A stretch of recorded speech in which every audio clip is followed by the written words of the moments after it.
Party people, what's going on? This is Samaj Marsh. I'm the founder of BlueDeathEye.com, and I want to welcome you guys back to a super special edition of Inside the Valley, the podcast that's devoted to relentless coverage of A&T football. And if you're like me, you are just going crazy, chipping at the bit, because this has been a super exciting day, action-packed. It's almost like watching the results from a presidential election. Every moment you're clicking on your phone, clicking on the screen, refreshing to see what's happening. Today is National Signing Day, I guess part 2. We had a previous National Signing Day in December, but this is the wrap up, and today I think it culminated with the grand total of 22 new signees, new players coming to Aggieland in 2024. And 13 today and 9 previously in December. Of course, you're probably asking where are my other guys. So your favorite co-hosts, Craig Turner and Doug Brown, will be here shortly. They are actually off-site doing some reconnaissance work. That was a special signing day event for some VIPs, invitation only. And they were able to get an invite. So they went there and they learned, they talked to some of the coaches, and got a behind-the-scenes look at some of these signees. That was over a little bit a while ago, so they'll be coming back here and they'll be joining the show ASAP. But tonight we're just going to kind of kick back, take a real deep dive into this signing class, which is so important. You know, everyone knows how last season went, 1-10. We struggled in a lot of statistical categories, and one of the main things that the coaching staff, they stated clearly, was that we got to get bigger, better, stronger, faster, more athletic. And since the end of the season, I think they've taken a lot of steps to achieve that. So we're going to be looking at some, we're going to go over through the signing class like a fine-tooth comb. We're going to be looking at some player videos, some highlight footage from some of these new guys. We're going to even have some special guests come in the building and talk to us and give us their perspective on the A&T program and why they wanted to be a part of it. And then we might even have a moment to open up the show at the end of the night and get a few fans to come on here and give you your grade and your take on everything. But here's Fresh. Hold on a second, guys. Hey, Doug Brown, what's going on, man? Man, what a whirlwind! What a whirlwind! You know, I'm sitting here in the war room here. Yeah. Man, it's Monday, so you know a lot of work. But what's going on? Man, I was just telling our guests what's happening tonight, man. And I know you was busy. Hope you didn't get no speeding tickets coming back from campus, but you were at that special sign day event they had, VIP only. They said, and when they say only, they say everybody but Samaj Marsh. I guess they say only. They mean everybody but Samaj Marsh. I hear you. Oh man, I hear you. It was a great event, man. You know, I know. Hopefully, we'll get a chance to get Craig on and talk about it a little bit. Oh yeah. We got a chance to see the coaches up close and personal, and of course, we got a chance to fellowship with our fellow AAF members. Man, I'm telling you, listen, AAF is definitely the best thing going because you got to think about it, Samaj. If you're an AAF member, you got a chance attend the event tonight, then you get a chance to jump on here and hear us break down National Signing Day 2024. So for an AAF member and all the true Aggie football fans, it doesn't get any better than this. Yeah. So Doug, tell me real quick, man, because last show, man, I found out my reception was bad. My Wi-Fi, my wife switched at the last minute to American Online, and we had a little dial-up service going on. Am I better? Am I crystal clear for you tonight? Am I a little better? You seem to be a little bit better tonight. Just a little bit. Just a little bit. All right. No, you're not nice, crystal clear, man. Crystal clear. Good deal. Okay, so my wife saved the day. All right, so let's start the show, man. We got a lot to talk about. But like I said, today we had 13, I think was the final count, 13 signees. But that adds on to the 9 we had back in December, right? And you know, I want to invite a special guest to the show who actually signed back in December. And he has a lot on his shoulders because he got, you know, there's no secret. One of the weakness of our program was offense, and especially passing offense. And so we high and low searching near and far for someone who can help us get that passing offense started. And I think we found somebody who has a real good chance of doing that. He comes from my hometown of Houston, but he's a Georgia native, but he played at Houston Christian University. And so let me welcome to our show a special guest, Mr. Justin Fomby. Yes, sir. Yes, sir. How y'all doing? Justin Fomby.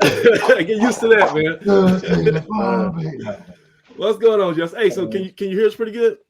Yes, sir. Yes, sir. Can y'all hear me? Man, loud and clear. So look here, like I was telling you before, man, you I don't want to put too much pressure on you before you even, take your first snap. But when we saw that you were signing with us, it was almost a collective sigh of relief. Like, oh man, we got somebody. And then, I did a little bit of review of your highlight film, and then I was like, okay, we really got somebody. This guy can sling it. But more importantly, I just like your mechanics, man. I like your pocket presence. I love your footwork. I like how you throw on time. You anticipate. So be a little bit egotistical here. Give me a scout report on who is Justin Fomby. What should A&T fans expect when you come to play next year? Yeah. First off, I always start with this: a man of God first. I know that's big on me and my family. I'm a big family man too, and a lot of what I do is rooted from that place and understanding what I stand on and the faith that I believe in. And further than that, a competitor through and through. I know, from a young age, I've always been that guy that's always competing, whether it's we playing kickball in elementary recess or, actually playing on Saturdays. And, from a young age, I've always been a competitor, somebody that's going to give everything they got. And I'm never satisfied with anything below what the standard is. I know for me, I sometimes I end up being a bad guy because I'm always trying to get better, and I'm always saying something and always, challenging people to, be the best they can be.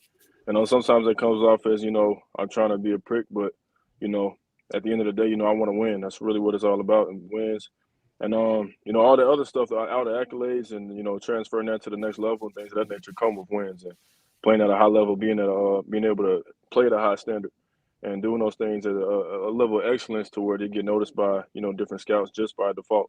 So obviously we play in a very, very tough conference, and that's going to be a lot of eyes on us, and me as well as I play. And obviously not everything is set in stone, but the mindset is you compete and you win. So with that being said, this conference is a strong conference, and as far as what they're looking for, somebody that's sharp, maximizing every opportunity and exploiting what defenses are running. I feel like that's a lost art in today's side. In today's game is really breaking down what defenses do and exploiting. Okay, how do these defenses? What's the weaknesses that they have? What are zones to attack, and what are the adjustments to make in order to be successful? And with Coach Marsh coming in, he's doing a great job of implementing those things too. And we've had good conversations about the direction things are headed. So I was going to ask you that. So you got a chance to sit down with Coach Marsh already and pick his brain and find out what he's looking for? Yes, sir. Yes, sir. Definitely. Yes, sir. Hey, Dougie, man, listen, Dougie, are you you trying to be calm now, Dougie? Well, listen. When you heard him talk about all that and that those leadership qualities and reading defenses and being cerebral, tell me, Dougie, how excited are you about this man joining our program? Well, I mean, first off, Justin, again, thanks for joining the show. But it's pretty neat to hear him speak about some of those things, because those were some of the same qualities and some of the same attributes that the coaching staff just said and mentioned about Justin when they had a chance to talk about his skill set. Again, an ultra smart player from what everybody understands. You seem to come right in. Don't let me get it wrong. Are you on campus now? You're already here working out, and you were a mid-year guy, so you already had a chance to jump in and be a leader and lead by example, which I think is critical in the quarterback position. And then to hear you mention that C word, competition, right? That's what it's all about. I mean, quarterback, we all know, is a position where there's generally only one of you guys on the field at a time. And having to navigate the quarterback room and those friendships, I usually find those guys to be one of the most tight-knit and close bonded group of guys, but also understanding that you're competing against other guys and doing whatever you can to make the team better. So I think you're going to be a wonderful guy, wonderful asset to our program, not only what you'll bring to the field, but that leadership component or aspect, and what you'll be able to give these other guys who are, let's face it, we got some young guys on the team, and you may be the oldest quarterback in the room, right? So anytime you get an opportunity to lead young men and leave something behind for those guys who might be following in your footsteps, man, I think that's a tremendous opportunity. So you do have a lot on your plate just because you're the trigger man at A&T, which is one of the most special collegiate positions you can hold as quarterback at A&T. Like, we speak highly of those guys, and I've got a close personal relationship with past quarterbacks, and hope to continue to have good relationships with those guys in the future. But special room, man, and I think you guys are going to have a great opportunity under Coach Marsh to highlight your skill set, man, and make an impact. So glad to have you. Welcome to A&T, man. Welcome to Aggie Land. How you like it so far, man? Man, I'm loving it. Obviously, I went to PWI my first time, and went to a private school my second. But being back, I feel like I'm home. You know what I mean? They talk about G-Ho homecoming. I feel like I'm coming home. So, well, I tell you what, man, you couldn't have come at a better time. This program is getting ready to take off. We've got a lot of tradition, a lot of history, and I've mentioned it to Samaj before. This is an election year, right? So there's going to be a lot of stuff that goes on, and just race-wise and culturally, and you're going to be right at the forefront and have a chance to lead and have an impact and kind of shape what this thing looks like. So, man, congratulations to you, and let's rock. Hey, so Justin, let me ask you this, man. So why A&T? Because I know you probably had some other options, and you probably search around for the best fit. And so when you went online, you probably said, "Okay, let me check out this passing offense." And you went to let me see the NCAA stats. Page 1, okay, North Carolina, I don't see him. Page 2, I don't see A&T.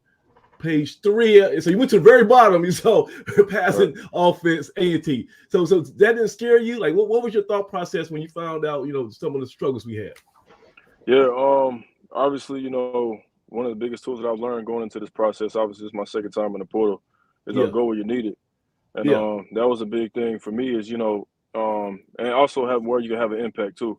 And I know being at a place like this, I felt like, I've been in a similar situation where I was, at a school where it didn't do too well the year before, but I also know what it takes to turn that stuff around in a way and be the guy that, that does it the right way and shows what it means to do it the right way. And also just, bring guys along that, want to see the better and what's going on. Like the guys are already doing it right, and just encourage them like, okay, we still heading in the right direction. So, as far as, what I saw in A&T, I saw the coaching staff and the men that they were.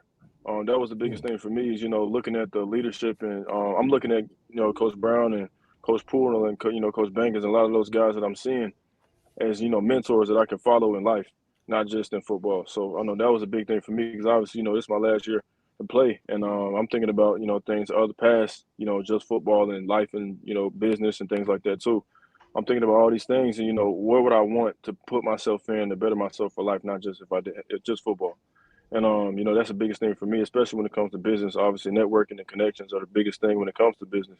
And, having these resources and having these people that are doing it the right way, have been in places that I want to go to, obviously playing in the NFL and, being in the league, having that experience coaching at that level too.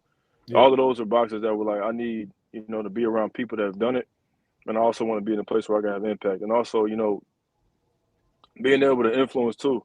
I look at, whenever, I looked at everything, I looked at the rosters, I looked at the people, and, obviously I saw there's a lot of talent in the room in my position too, as well. There's a lot of things that I could do in that sense to, help, because one of the things I'm big on is paving the way for others to come behind me. And, I look at guys like Kevin White. Yeah, the dude's a dude now. He's not some kid that's just, KJ, some regular kid. Yeah. KJ's a dude. And, any way I can help him, I don't know if he knows that yet, but, any way I can help him to better his career is, going to be a big up to me because, that impact that I have, I don't have a kid yet, but I'm thinking on that level. You know what I'm saying? Just having that dope. impact. That's dope, man. Yeah, I can dig that, man. Hey, so listen, man, I got so many questions. So Houston Christian, well, I guess when you got there it was Houston Baptist, and they changed their brand. But it wasn't like you were just, a backup at Houston Christian. When you started there, you were like the third most prolific passer in school history. And hold on a second, we got some video. Let's throw some stuff up here. In 10, they go play action. Fomby thinking deep ball. Reynolds inside the 20. What a catch. I mean, these are some great Fomby passes. uncorks. Marty's down there. He's got it. Ishmael Marty, touchdown. Fomby, one-on-one. Harrell. Oh, it's caught. From the 24, Fomby. A lot of time. Delivers deep to the middle. Open man. Caught. So, like I say, man, like you were throwing some dimes all over the place. This is spectacular plays. But I guess there was some politics involved, and there was a coaching. I think they brought in a new offense coordinator, and he kind of had his guy from high school. So just tell me, how did you navigate that? Because I know that probably had to be tough for you from being the guy to being kind of the backup. What was that last year like, and how'd you handle it? Yeah, it wasn't easy. I'm not if I said it was, I'd be lying. But knowing that you got the capability and knowing that the only way you can go is up. And having to, take the back burner and sit down and kind of be patient in that sense after you've been through that phase already. That was the hardest part for me is, I felt like I went through that phase of sitting and waiting and then getting my opportunity and finally getting that chance to shine and then having to go back to that place all over again. It was new territory for me to have to, revisit that place. But, I give a test to my parents and how they taught me and, how I grew up, just put your head down, stay consistent, stay working, and stay ready. And, that's really the mindset that the only way you can adopt is – the only mindset that you can adapt is that mindset, because otherwise, you'll find yourself, pulling the guys down and being a negative teammate and things like that and being selfish. And that's never where you want to be when it comes to, life in general, because, that can take a toll on you and your mental, your spiritual, your health, your physical, all those things. So for me, it was more about, just staying ready, staying sharp, staying prepared. And, when my opportunity came, doing what I do. And, understanding that, just because I'm in a position doesn't mean that's my status. And, with that being said, I just, my opportunity came and, I took advantage of those opportunities. And, although they were few, I feel like I maximized them the best that I possibly could. So, it was a tough situation, but, I learned a lot from it. And, ACU's, I graduated from there. So, that's a home away from home, Right. And so when did A&T first get on the radar? Like how did that recruiting process start? Just take us to kind of, through that process. Right. So I was in the portal for, but I think a little over a month, maybe less than that. And early on, I would get offers from here and there, and I think I actually know one of my guys that coached me in high school. His name is Coach Lee. I think he reached out, and I forgot who he reached out to, but he didn't tell me actually, but he reached out to somebody on the staff, and they did their homework and they did their recruiting. So Coach Bankins actually. He recruited me back in high school. He was at Old Dominion. So at that time, I had a series of offers and, things didn't pan out. We had a good conversation about it too. But, he reached back out and we connected and we talked from there. He let me know to, send him a tape of, what I could do, my fundamentals and things of that nature. And, from that point forward, it was, they pulled the trigger. I took a visit and here we are. So did you get a chance to, you missed homecoming? Like you didn't get a chance to come during this past season? I didn't. Yeah, I was. I was still at ACU at the time, and I think by the time the homecoming had already passed, I think we were still in the season, and I didn't hit until after the season was over with. So, I think I didn't get a chance to see homecoming, but I'm definitely looking forward to see what it's like. Oh man, for the first time. Yeah. But Dougie's kind of he'll take you on tour. You'll get a chance to see it on when your playing career is done. You won't get a chance to see as much this fall as you would like, but it's enjoyable as a student, as an athlete, and it's definitely enjoyable as an alumnus. So that time will come, man. And the beautiful part about being an Aggie, man, is once you're an Aggie for life. So it doesn't matter if you come from 1 year. It doesn't matter if you're here for 4 to 5. Man, you're always going to have a tie to A&T that's going to be just as strong as any other institution that you've been a part of. So, man, we just at the beginning of this thing. So, man, it's a lot to look forward to. And just we almost kind of like did a sign and trade deal because our backup quarterback Eli Brickhandler, he transferred to Houston, Khristian, as soon as you left. So I don't know. Do you guys get a chance to compare notes or talk or anything? Did you get a chance to meet Eli? I didn't get a chance to meet him and talk to him, but it's funny that I I kind of knew it was coming. Yeah. When I saw that he took Twitter, they everything's out there, so you see everything. Yeah, so I saw he was taking an official visit over there, and I actually went to the offices because I'm still cool with the coaches over there and the staff and stuff like that. Okay. And I went and talked to the OC, and I told him, I was like, "We doing a little switcheroo, huh?" And that was before he committed, so he laughed and joked it off. But I knew it was coming before it happened, but I wish them well. Hope they do well, and that's how it works. I actually saw last year something happened like that with the running backs with Kenji. Kenji Christian. Yeah, Virginia Tech, man. We did a sign and trade. Hey, so finally, another cool thing about you, probably one of the coolest things about you, besides your football background, is that you have something in common with me, right? You spent a big part of your life on Fondren Road in Houston, Texas, and that's kind of like my stomping ground. Like, so, right. Usually you would have to check in if I was back home, but I'm here in North Carolina now. But I went to South. I went to high school, Southwest Side, went to Westbury. Yeah. Have you ever been to a place called Sharpstown Mall? Yes, sir. Okay. I don't know in 2024 what it's like, but in 1994, that place was like a war zone, right? So what is it like now? Because I haven't been back in probably a decade. What's Sharpstown Mall like now? I think it's calmed down a little bit. Okay. It's not your Lennox Mall, I'm from Georgia. Not your Lennox, but it's not too bad. And it's not the Gallo either. It's definitely not the Gallo. Not the Galleria. Nah. Yeah, but it's Sharpstown Mall. Yeah, if you need a rest in peace DJ Screw shirt, you can go to Sharpstown Mall probably. And I think eight stores are selling that same shirt, so that's good. But man, listen, the good thing is they still got that Johnny Dang store over there, so you listen, you can go ahead and get a grill from Johnny Dang. Yes, I got to borrow some money from my man Craig Turner, and I'm gonna get some grill. I'm gonna get a couple, spots in there. I can't afford some bottoms. Yeah, some bottoms. Yeah. So look here, man. You back in you're in Greensboro now. I just know you're gonna have a great season. You mentally, you're ready. I can tell you've been putting the work in, and I'm a proponent that hard work pays off. When you put that work in, the God's gonna meet you halfway. You're also a man of faith, so I know you got strong prayer warriors behind you. So is your family still in Georgia? Yes, sir. They're still in Georgia.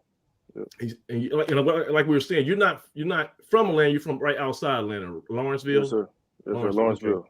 Okay. Yes, but you don't try to tell people you're from Atlanta, because there's a song out there where they call folks like you out. So you're not an ATL, and you are Lawrenceville. That's your hometown, right? Yes, sir. We're from the north side. North side. Okay. All right. That's good.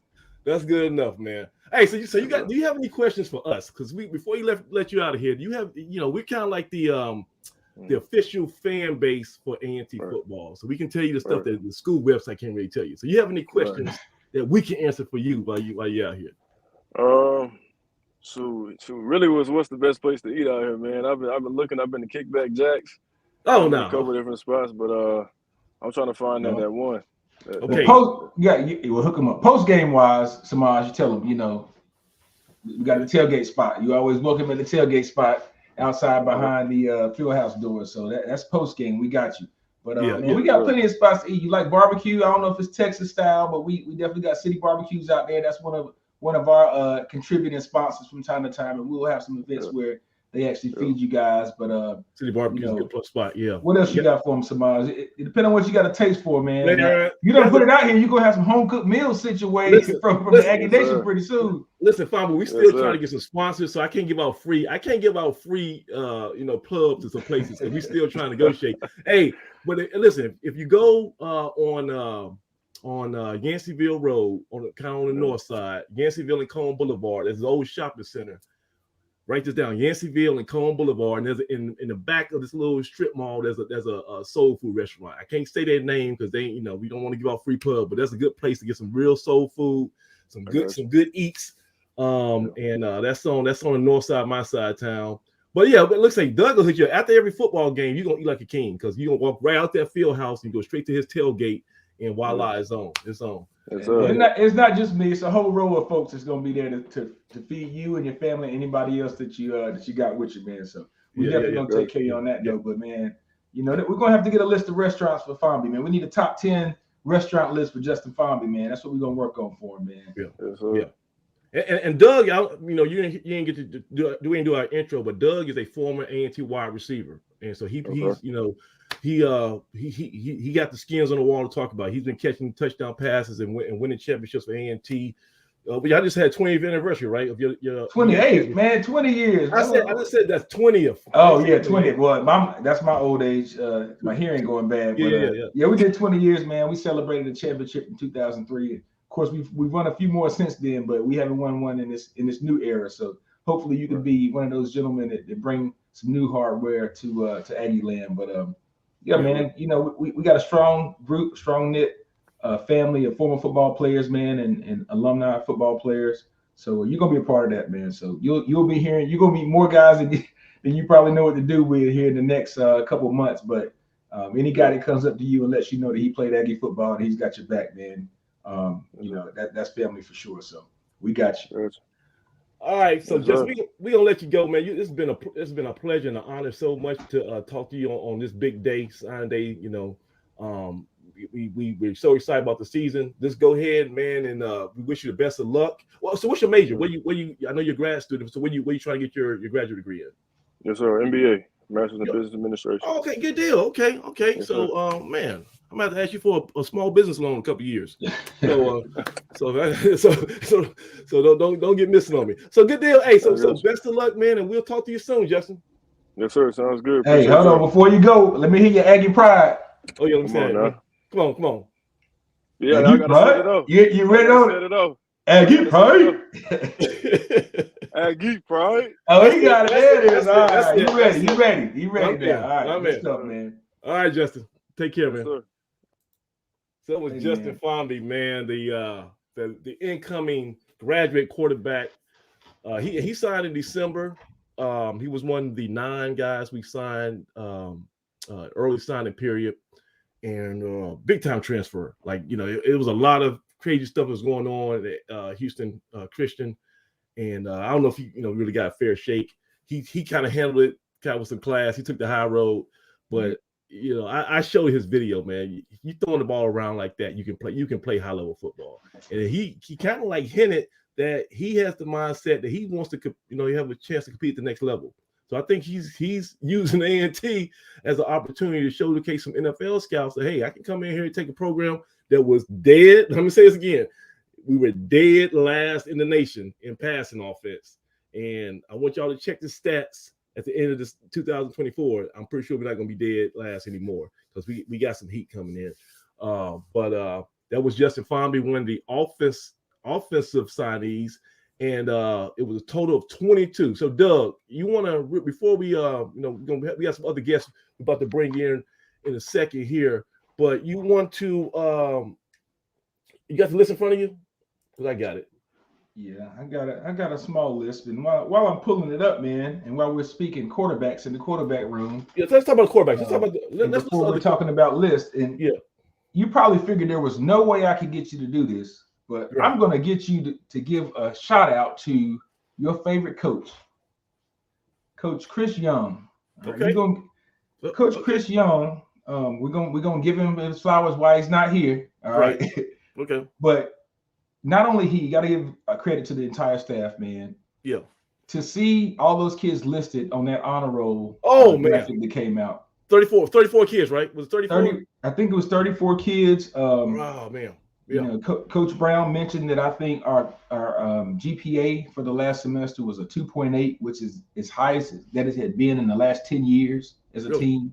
No, so when we talk about developing the entire, that's kind of scary. What was it before? I don't know, but a team-wide GPA of 2.8. All right. Hey, guys, let's aim a little bit higher too, right? But you gotta look at the standard and what the expectations are. And last spring when Coach Brown laid down that 3.4 for the walk-on, we got the side eye and everybody went crazy. Because that's a little crazy. But let's be clear. This is the result of setting high expectations and setting that high mark for your program. That you have the success, more success than you've had in the last 10 years of your program in terms of average GPA. And we know that's going to continue to improve because they're going to set the bar even higher.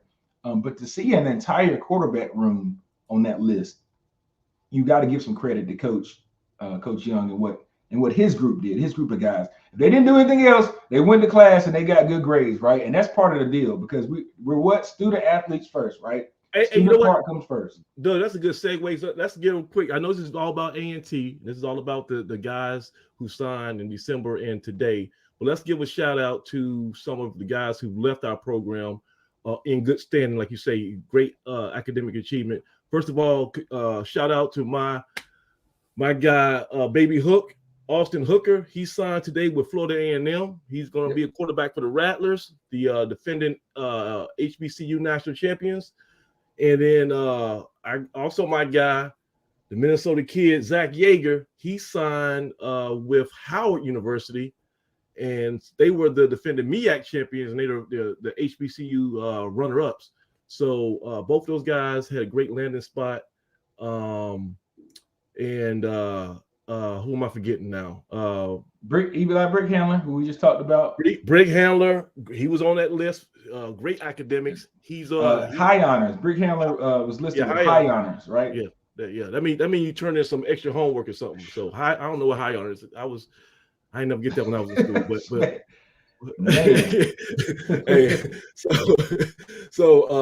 but he's with Houston Christian, so that's another great landing spot.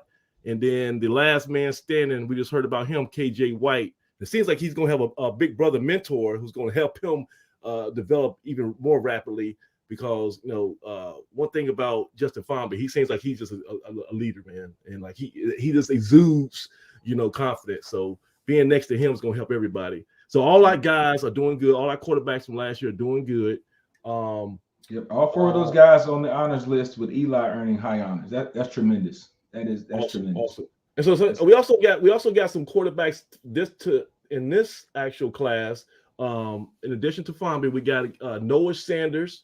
He's a transfer from the University of Delaware, 6'2", 215, from Stafford, Virginia. And he was a 3-star quarterback in high school, big arm, leader, all the great attributes. He's going to come in here to compete. And then Braxton Thomas was a high school, the one high school quarterback we signed. And this is guy's prototypical size, 6'3", 220. That's a big dude.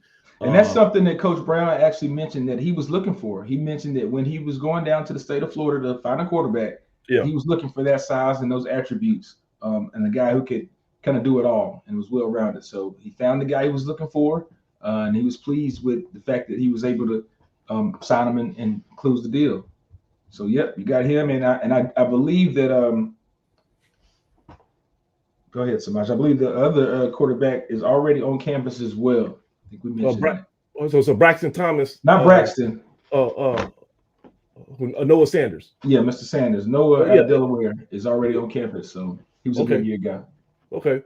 And so we're gonna go through the list a little bit later, especially when Craig, this is kind of Craig's wheelhouse, talking about recruits. Craig he tracks recruits 24/7. There is no off season for Craig. I thought I was tracking recruits. I got myself. It's Venice. We got a whole little Twitter crew that's on the recruits, man. It's Venice. I got to give a shout out. I got to give a shout out. There's about 3 or 4 folks we definitely got to highlight that have been on that recruiting trail right behind the coaching staff. But Craig Turner. I mean, nobody does it better. I thought I was getting there early, right? Or was on time to get me a good seat for tonight's event. When I walk in, guess who's sitting front and center? Oh man, front row, seat number dead in the middle, with his notepad ready to go, taking copious notes, ready to go. Craig Turner. So you know what I did? I sat down and took notes of Craig taking notes. That's how I figured I got to get better if I take notes of Craig taking notes. So Craig, I've taken note of how to take notes. So I learned something new today. That's how I got. That's how I got out of biology in college. For taking notes from the best, from the class nerd, man. Hey, so listen here. So we're gonna go through the list, and and I'm talking about with fine tooth comb, talk about everybody, give everybody the accolades. But I want to address a rumor that kind of had circulated around Aggie Nation, and that was that the A&T coaching staff did not like to recruit local players. You heard that, Doug Brown? You heard that rumor? I've heard it many a time. We do not like to get homegrown guys from Gate City. We don't care about Dudley. We don't care about our top programs, Grimsley. We're looking elsewhere instead of our home base. And I gotta tell people, man, definitively that's not true. This coaching staff in particular, they're gonna get talent wherever they can find it, but they're not going to shun the guys in their backyard. And our next guest is a testament to that, because this gentleman played right down the street at probably one of the premier high school football programs in the state of North Carolina, in the region, really. Grimsley has really been on the come up. He is 6'1", 185 defensive back. And based on his film, Doug, I got to tell you, man, I would not be surprised if he's playing sooner rather than later. So let me bring to the show, first time, our new signee, he just signed today, new defensive back, Mr. Khristian Tyson and family. What's going on? There we go. All right, so Dad, you got to slide over a little bit. Dad, yeah, come on. Hey.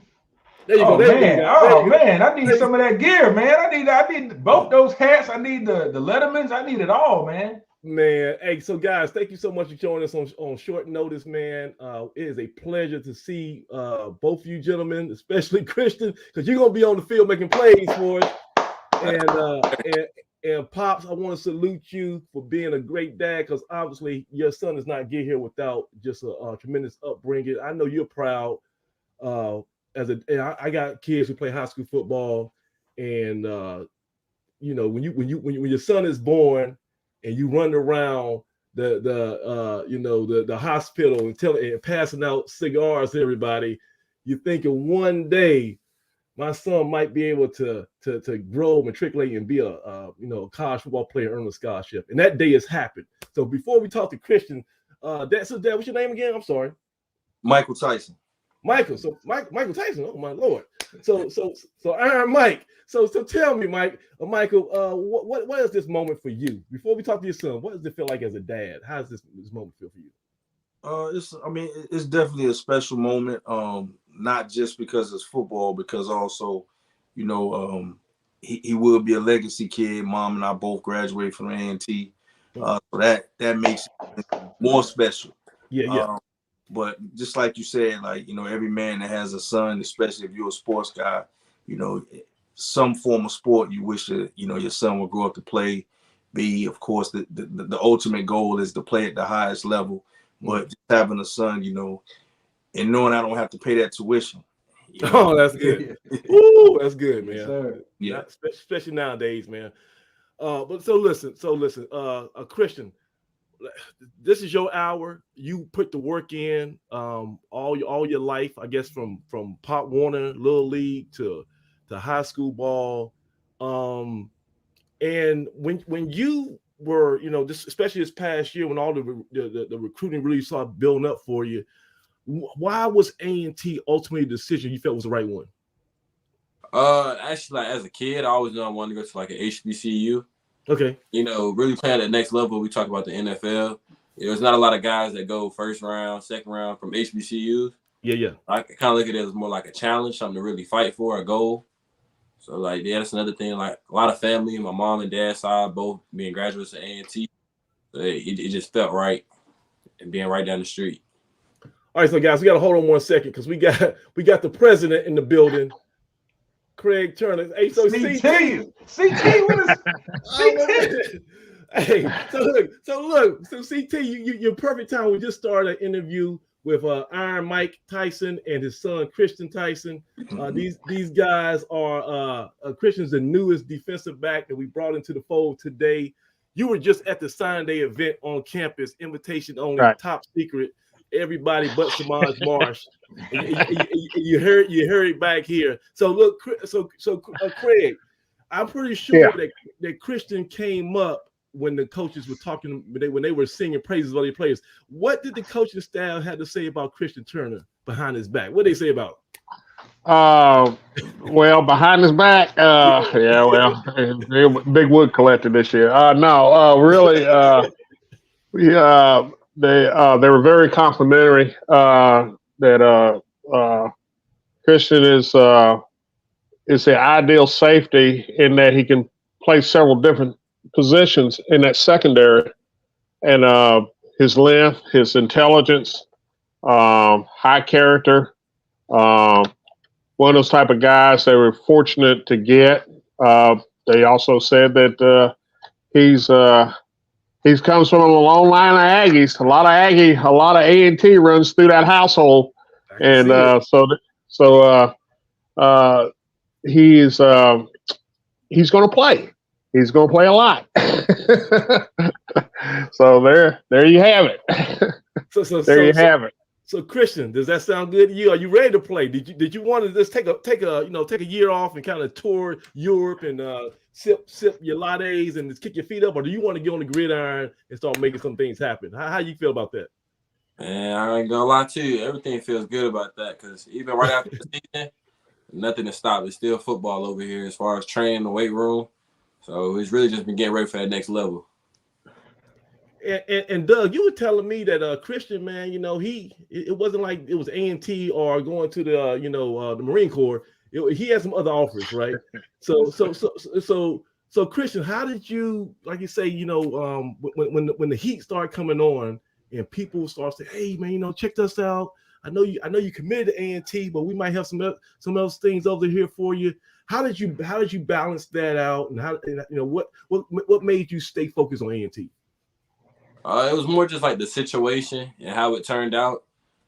Seeing how the pass person played my position, Avarian Cole, shout out to him. How he entered transport and he left, him wearing 8. So it was just kind of like, wow, I wear 8, same position. Okay. He might be able to slide right back in there, continue his work, play my game, and see where it goes. So you talked to Arian Cole? Actually, I haven't got a chance to talk to him yet, but okay. Have there been any former players that reached out to you and helped you with this process? Actually, huge shout out to Matt McCain. Back when I was trying to decide, what school where I want to go, he actually called me probably like a couple nights before. And we had like a nice little conversation. I think that's what also really helped. Seeing how him being from hometown as well, going to A&T, and then making it to the NFL and be on that Super Bowl roster with the Eagles, it just really like sparked the nerve in me just to stick with my choice. When you talk about sparking a nerve, man, and plucking a heartstring, man, to see you and your father up here on this screen, you guys probably don't know much about my situation and where I come from, but of course we're all Aggies. But I had a chance to grow up around A&T's campus. My dad played and coached at A&T, and ultimately I had a chance to play and coach at A&T. But to see you guys on here, the bond that you guys share, talk to me a little bit about your guys' relationship. And Mr. Tyson, let us know a little bit about, what that decision-making process looked like from a family standpoint, right? Because we know it's ultimately your son's decision, but it's a family decision when you decide to go to school and choosing A&T. What made that the right decision for you and your family? He makes it sound like it was just A&T or nothing. It wasn't that easy. At the time, your list goes from everybody who's offered you, then you might cut it down about 10, then you cut it down about 8, then 5, and we finally got to a place where it was like Boston College, UMass, A&T. At one point, ECU was in the mix, and then it was Temple and Miami, Ohio. Just had some FBS schools in there, and of course, just being in the Carolinas, playing in the ACC is probably every kid's dream that puts on a uniform in high school. So it wasn't an easy decision, and now the game has changed where it's NIL thing, NIL, all this different things, that's come about that we didn't have when we played, and so that makes it just a little bit more harder. But Khristian, believe it or not, just turned 17 a few months ago. So Mom and I were kind of like, do we really want to send him all the way to Massachusetts, this young? Yeah. You kind of like, you want to give him that freedom, and flexibility. He's a good kid. I wasn't worried about, any character issues or things like that. But, you got to send your 17-year-old son out there with 24, 25-year-old men, in a mix of that. And we just thought that, A&T, so much family history, like you said, being close to home, being the hometown kid, being homegrown, like, let's really think about if that's the right choice or not. And, so I kind of stepped away from the decision, and, we said we're going to let him make the decision that's best for him. And I think after his official visit, so I definitely want to commend the guys that his host on his official visit, Mac McCain. I think he also talked Maurice Hicks like a day or two before that. Okay. And, with all those factors, it was kind of like once he hit the campus with those guys, got a chance to stay out his first late night. Yeah. And I think after that he felt that sense of brotherhood. He felt the culture. He just said that he felt something different being on campus. So after that, man, no matter what I threw in his face, it was like, nah, I'm going to A&T.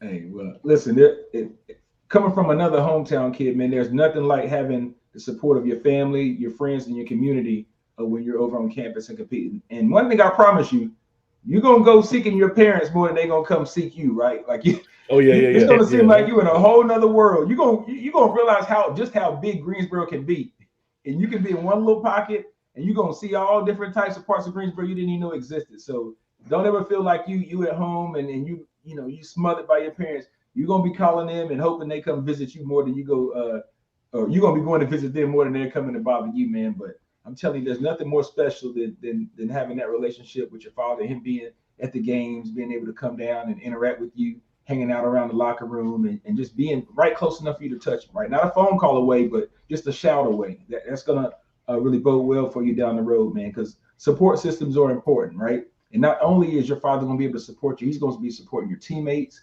He's going to be supporting your friends and family. Your coaches are going to have a close relationship with your family. And so in the end, I think those are things that you're going to really cherish at the end of your college experience. Because just like we told the last gentleman, Mr. Fomby, that was on, and Dad, once you're an Aggie, you're always an Aggie. And there's nothing like the Aggie family. So we're just really excited to see you join the Aggie family, number one. And just one thing I get really excited as a former player and as an Aggie fan is seeing you come in the door or have this night right here where you commit and sign a letter of intent and then watching you walk across the stage, right? Because that's our ultimate goal is to see you walk across the stage. And we've had a conversation and you've talked about what some of your goals are and what you're looking at majoring in. And Chris, you're such a bright young man. I can't wait for the rest of Aggie Nation to truly get to know you. Mr. Tyson, I feel like you guys are kind of the epitome of the Aggie family that we're looking for and recruits, yes, right? Yes, sir. A kid that has support from his family. He's got his head on straight, awesome grades, super versatile on the football field. I mean, we all these accolades and compliments we're giving you, man, we really haven't touched the football aspect of it. And I don't want to sell you short, but phenomenal athlete, great instincts, right?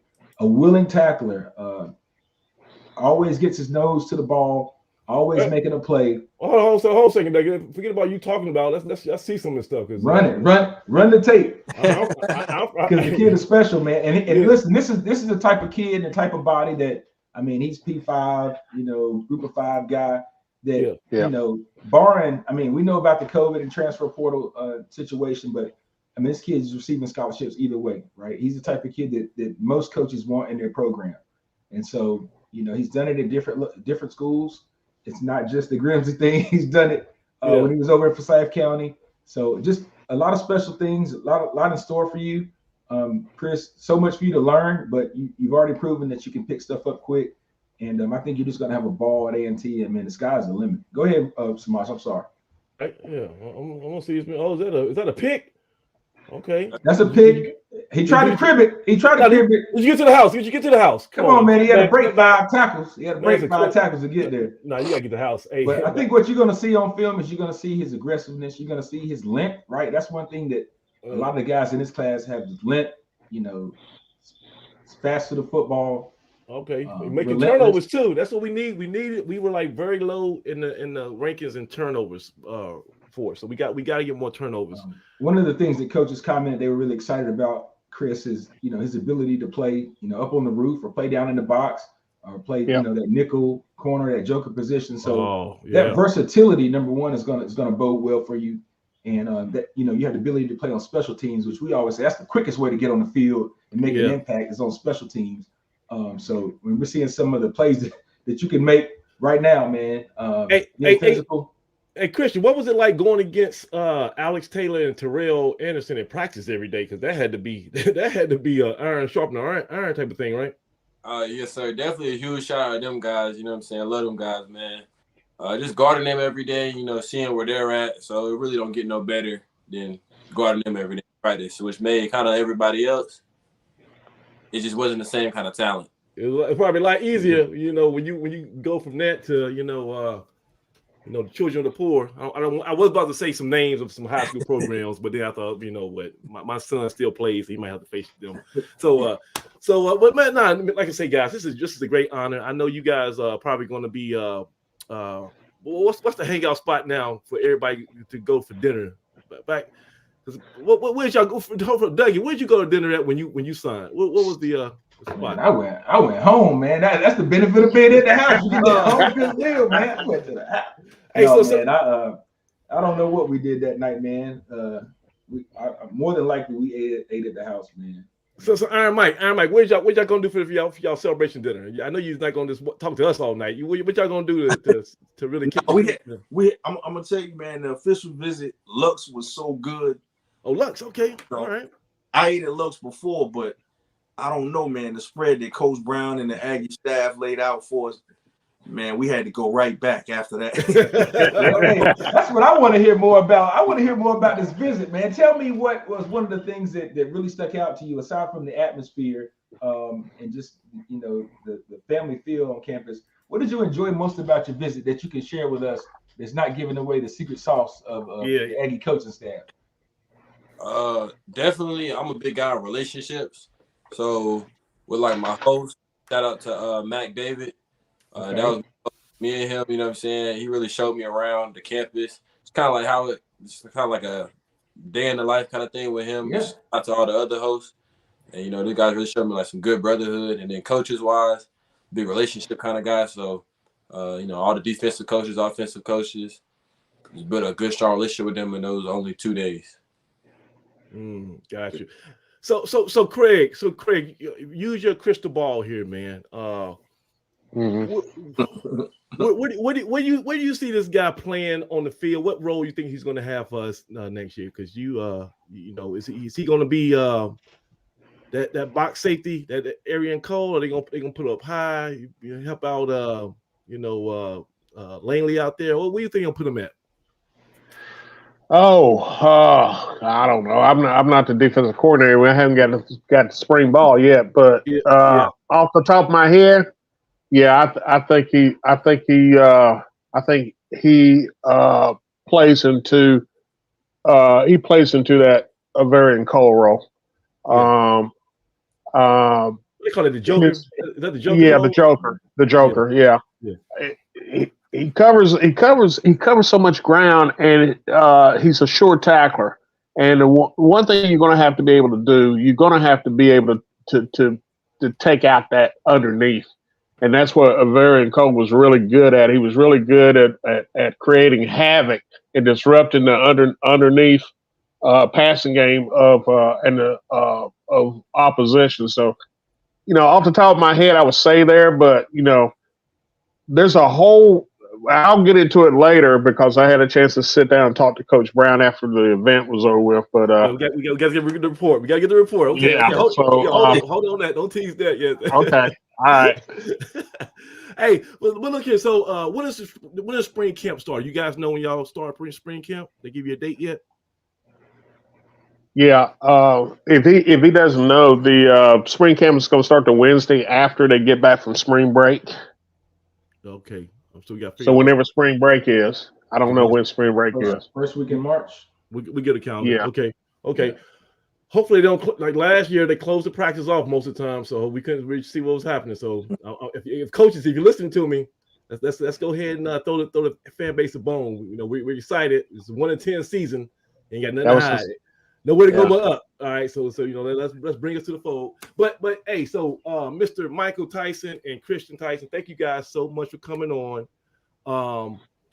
We are like the unofficial, well, we're the official fan site of A&T, but we kind of like the unofficial eyes and ears. We'll say what other people not really willing to say, good or bad. But if you get a chance, stop by our site. You know, him. Hey, Bill Craig, change that weight. Hey, look, since that visit, we didn't gain 10 pounds of muscle. We still going. That's all right. All right. Hey, well, I mean, he's got that frame. You know, he's definitely gonna be able to put some muscle on that frame, man. And we're just excited about the player that he's going to become. I mean, there's no doubt about it.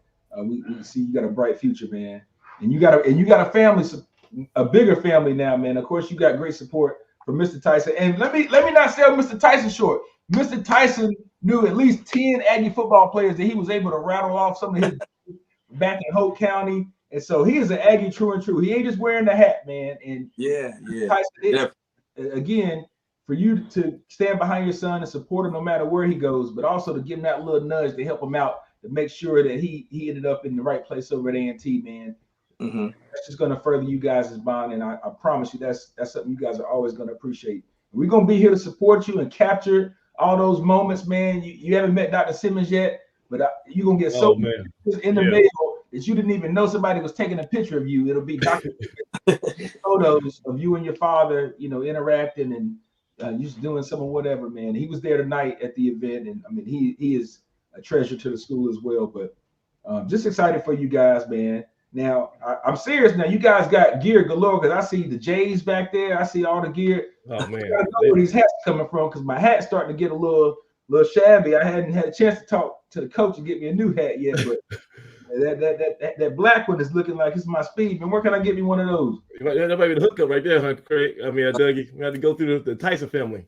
There's some hats right here from 725 Print Lab. Roger Ross, actually a former Aggie as well, too. Hey. Oh, wow. So that's awesome. Okay. All right. So, guys, let me let you guys get out of here and celebrate with the family. And we will be seeing you on the yard, man, and on that practice field pretty soon, in a couple of weeks, I guess. So thanks again, guys. And congratulations on a great day. Hey, thank you. Hey, and we look forward to having you guys back on the show sometime, man, for sure. Yes, sir. Yes, sir. Appreciate it. Michael and Khristian Tyson. Awesome. Hey, thanks, guys. Aggie Pride. Let me get an Aggie Pride. Oh, we hung up on him. All right. There you go. There we go. He's back. He's back. One more time. Can I get an Aggie Pride? There it is. All right, guys. All right. What an awesome young man. Listen, that young man, you know, I've been following on Twitter, and I actually refer to him as a little brother at this point because I just love to see young kids from the area make that decision that A&T is good enough for me, as they say, right? A&T is good enough for me. And, you know, well-spoken, and even kids families that I've met that know him and know his family have had nothing but glowing things to say about him. And I'm telling you guys, and I've been banging the table telling you the profile of the Aggie student athlete is changing. Right, we're seeing more and more quality young men walk in this door, and you know, that's a plus, man. That's a plus. But Craig, no. All right, so before we turn over to Craig, I want to commend both of my co-hosts on some nice gear, man. Y'all looking sharp. I mean, I know it's a big event, but y'all looking out here kind of stylish, man. What's going on? You look good. You look good. Your podcast good, right? Right. That's it. That's sharp, guys. All right, so look, Craig, we only got about a half an hour here. We gotta fill in a lot. No, we can go. We can go longer if we need to. We can go longer. We can go tonight. No curfew tonight, fellas. No curfew. Good night, baby. All right. Hey, so Craig, you are the president of the Greensboro chapter of the AAF. Yeah. And And sometimes being the president, it gives you access to where the common folk can't go. And one place was tonight at the top secret VIP only signing day event. Oh Lord, it wasn't exactly top secret, but hey, well, yeah, it was.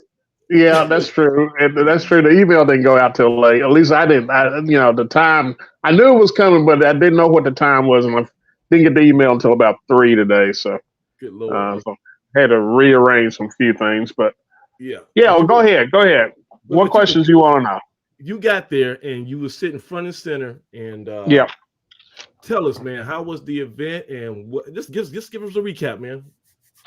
Very upbeat. Biggest class I can remember in a while for A&T. Between the early period and the signing the kids, the 12 kids that signed today. Yeah. That's 22. 22. We got 13 total, so it's 20. Yeah. 22. Yeah. That's 22 scholarship athletes that brought in for that first national signing day. We're adding players as we speak. I've been looking at that, and we're adding, players here and there.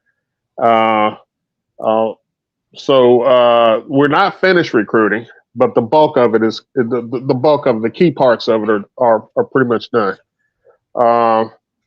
I had a chance to talk to Coach Brown after the event, and he's very excited. He's very excited. He's very excited about where we are. The whole feeling is that they finally got a chance to get in a real recruiting class, not an abbreviated type of thing like we had last year, where we were trying to pick up bits and pieces, not knowing exactly where we were and what we were trying to do, and him trying to learn the players and the school and everything else. It was a transition period. But this year it's a totally different atmosphere. There's a sense of purpose. They did the off-season evaluations. They knew exactly what they needed to get, to bring in. They knew what their existing personnel were. So it was a case of going out and finding those pieces to go with what they already had from a very young team last year. And they brought in some playmakers, man. This is one of the better recruiting classes I've seen at A&T since probably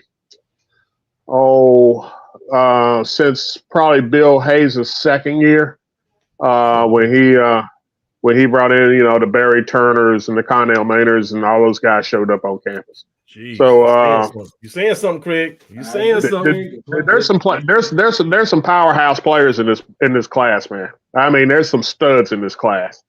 Mm-hmm. And if anybody here would have said after 1-10 season that we would get some of the players that we got with the FBS, and these guys are FBS caliber players, I probably would have told you you're stretching it a bit. But they did a hell of a job. Coach Brown and his staff did a hell of a job of evaluating guys and going pinpointing who they wanted to go after, and for the most part getting most of those kids to commit and sign on the dotted line today. So. All right, so Craig, I'm sure if you ask Coach Brown and the staff, they can be like, "Well, we love all our guys. Obviously, we wouldn't have recruited them if we didn't like them." But would you think there was any kids who kind of, for whatever reason, slid through the cracks? We got a chance to get them, and that just the coaching staff is super giddy about, like somebody they I can't believe we signed this. Oh yeah. No question about it. He made no bones about that. This evening. That the portal opened up a lot of doors because of the big guys. The bigger guys are out there, trying to get those ready-made plug-and-play type guys out of the portal. Older kids, and they left a lot of really, really top caliber high school prospects reevaluating what they wanted to do. The days of kids hanging back and saying, "Well, I'm not going to talk to these. I'm not going to talk to the A&Ts or the Centrals or the Campbells or whatever because I'm going to be I'm waiting on that ACC offer." That offer ain't coming no more, folks. Unless you're a 4 or 5 star guy, it ain't coming. They're going portal first. If they do come back to you, it's going to be an afterthought, and that should tell you everything you need to know. Because the old saying goes in recruiting: if I ain't the first choice, I'm no choice. So that's what you need to. I think a lot of kids figured that out, and we were fortunate. We probably picked up about 7 or 8 kids out of this group that could have gone anywhere in the country, really. All right, so Dougie, let's just go through it, man, because we got 22 names we got to talk about here. Let's start at the top, right? The worst kept secret was that we had to get more production from the quarterback position, and I was a proponent of saying I didn't think it was the players' fault, right? I felt we had a talented quarterback room last year, and I think that my sentiments were validated by seeing pretty much everybody who left have a landing spot and someone appreciated their skill set. But we still had voids to fill. We had 3 guys into the transfer portal, and we brought in 3 guys. So the first guest tonight, Justin Fomby, 6'3" graduate quarterback from Houston Christian. Then also Noah Sanders, 6'2" quarterback from University of Delaware. And then Braxton Thomas.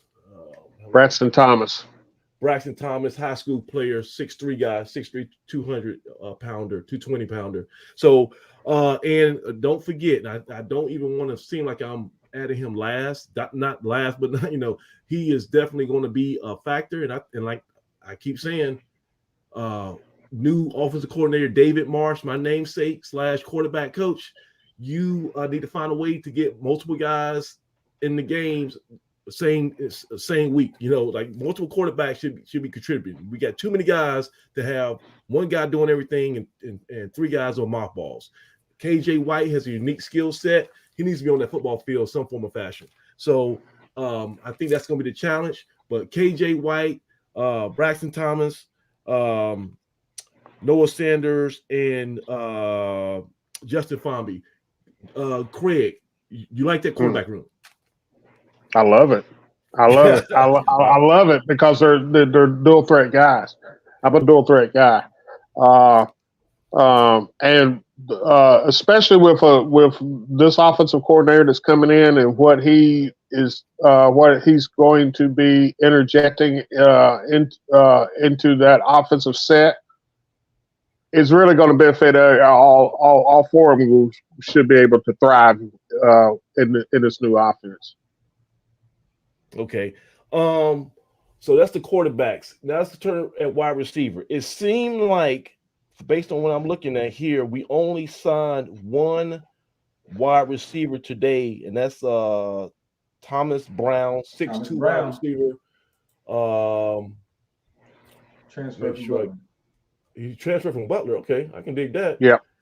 Transferred from Butler, and give me some more attributes on this Thomas Brown gentleman. He's originally from Wendell, North Carolina. So he has some North Carolina ties, and just seems like he played basketball, track and field in high school, which is a common thing amongst most of our recruits. Again, that theme of length and athleticism. He hadn't played a ton of college ball, but does have some high school tape that's out there. But that length and that versatility, has good speed. Should add some depth to our wide receiver room. So we're just looking for him to contribute anyway. I think we've got a whole host of athletic guys that fit that mold. So we'll see, when the ball is put down, what he's able to do. But I know he's here for the spring semester. He's already enrolled, so he'll have a chance to compete in spring ball. So right, and so that's a plus. He joins some wide receivers that we signed in the early signing period. Of course, Michael Carlock Williams, 6'4", 180 guy from Jacksonville, North Carolina. Cortez Lane, that stud 6'3", 200 guy from Columbia, South Carolina. Everybody loves. Cortez is the 5'11", 200 pounder. Oh, he's a dual threat. Corbin Wilson is Southwest Guilford, 6'3". I got it mixed up. Rangy. Yeah. He's a 5'11" from South Carolina, and Corbin Wilson was a 6'3", 200 pounder from Southwest. So that's a total of 4 wide receivers for this class. In addition, and it has been confirmed. Yeah. Via Coach Poole. Yeah. Jump ball U is back in effect. Oh, my man. All guys that can high point the football, all guys that attack the football when it's in the air, all guys who have the ability to put the football in the box and want to put the football in the box, right? We used to have this saying when I played receiver, man, get in the box, right? Like, we all like to catch the football, but most of the time when we caught that ball, we were trying to get in the box, right? And whether that was practice or game time, look, it's about getting in that box. So when you have that mindset and that mentality as a receiver, that not only am I going to catch it, but I'm going to cross that goal line. I'm going to do what it takes to cross the line. I mean, you really see guys' playmaking ability rise to the forefront. So we got some playmakers. We got some guys that are have unique skill sets, just like we talked about with Kevin White. You got some guys that are long, rangy athletes that they have ball skills, right? That a big part of playing receiver is having ball skills, right? Can you catch the ball? Can you do something with it? Can you adjust to a bad ball or a poorly thrown ball? So we even heard Coach speak about actively recruiting guys who had a larger catch radius, right? So now a bad ball doesn't look like a bad ball, right? If it's close, I can get to it. I can get my hands on it and make a play. So that is something that the coaches mentioned that they were, looking for. And Craig, we'll talk about it later, but we didn't just go out here willy-nilly recruiting, trying to fill roster spots. These guys I was blown away at how detailed oriented the entire coaching staff is. So, these guys went out looking for specific attributes in players and found them, right? And signed a bunch of kids that had the things they were looking for. So we lost Nick Wiles-Loing and Christian McDonald. Chris McDonald put his name in the transfer portal a couple weeks ago. It was kind of weird timing, but we still have some guys on the team who I think are talented in addition to these new guys, and I'm expecting, who's a guy who I always give a hard time to. Jakari Caldwell. Gave Jakari Caldwell a tough time. Jakari Caldwell had the best showing of his life in the last quarter when Austin Hooker came in the game. You talk about catch radius, like that dude was jumping like 8 feet off the ground, and I mean he had a wingspan of a 9-footer. So the light finally came on for Caldwell at the end of that Campbell game. If that momentum can be continued into this season, that's another win, right? So I expect, if he's still in the fold, I expect him to improve. And who's more receivers we got coming back? Monte. Yeah, Monte's still out there. Monte Jones, yeah. There's a few hybrid guys that I'm still excited about. I think we have a few guys on the roster that are, unknown at this point that are going to contribute.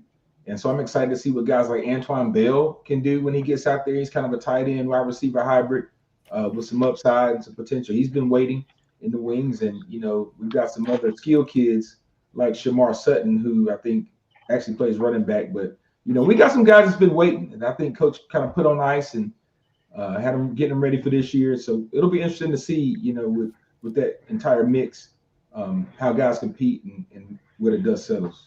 All right, so Dougie, how you feel about the wide receiver room at this point, based on what we did today in December? Well, we made some upgrades, and when I say upgrades, I mean we addressed the depth, we addressed the talent level, and we got some playmakers. That to me, that's your number one attribute of playing receiver. Are you a playmaker? Can you just make a play? And so I think we got some guys that can make some plays. Of course they'll be young, but I think that is one position that is easier to transition into. Playing receiver, running your route and catching the ball. Of course, you got to block a little bit out there on the edge, but that's kind of something you've been doing. That's a skill that kind of transitions all the way through as you progress. Like being able to run and catch the football. If you can do that, in high school, generally you can do that in college. Learning the playbook and learning the offense and knowing how your role affects everybody else, that comes with time because most of these guys are used to being the guy at their program. So, anytime you have a new passing scheme, you got to kind of find your role. But I always say, hey, can you throw, pass, catch? The simple things that we talk about. If you can do those things, then and block, then you got a chance to get out there and play. So we know one thing, they're going to get an opportunity. Some of those young guys are going to get a chance to come in and play, contribute immediately. So immediately. So we're excited about that. All right, so Craig, all that sounds well and good, but quarterbacks and the wide receivers, they're not going to be able to work unless they get some time. And that's going to be created by the offensive line. The Mauleys, the big uglies, space eaters. Tell me, what do we do this recruiting period as far as offensive line needs? Because we lost some big boys. Who's some of our big losses, Doug, of guys? We lost Tyreek, the Freak Stewart, aka Mr. Nasty Time. All right, Tyreek don't get out there and put some guys in the dirt. We lost Tyreek Stewart. We lost Lawrence LeGrone, my guy, who recently got named to the HBCU Legacy Bowl. Shout out Lawrence LeGrone. Yeah. So you lost those guys. And so Craig, who do we fill those guys with? Tell me the new offensive lineman we brought in. Well, the most versatile of the offensive lineman coming in is going to be transfers RJ Adams. He's been to a couple of FBS schools, and now he's here at A&T. He's a 6'4", 325-pound offensive lineman that can play all 5 positions. Mr. Versatility. That's that versatility showing up again. He's an older kid. He's got all the tools and then some. He had stops at Georgia Tech. I forgot what was the other one? Was it Tennessee or I forgot what the other school? Kentucky. Yeah, I know it was one of those SEC. Yeah. Georgia Tech. I know. Itawamba, wasn't it? One of those JUCOs. Yeah, and so he went to junior college this past year, and excellent student. And he'll be here. He'll have 2 years of eligibility here. So he's a guy they're looking forward to maybe step in at one of the tackle spots. RJ Adams. Yeah, RJ Adams. You were talking about big people. They don't get much bigger than Jody Freeman. Freeman. Big Jody, the Freightliner. Look, Jody, go ahead, Craig. I'm sorry, man. That man is he's a big young man. 6'7", 360. He's the tackle. According to Coach. 361. Yeah, 361. Coach Mattis said, we get about 30 pounds off of it. He's gonna be a monster. But he's a really good feet. He has really got really quick feet. He's a left tackle. Kid I like a lot. Hold on. Before we leave that, let me pick up some video. I actually got some video of okay.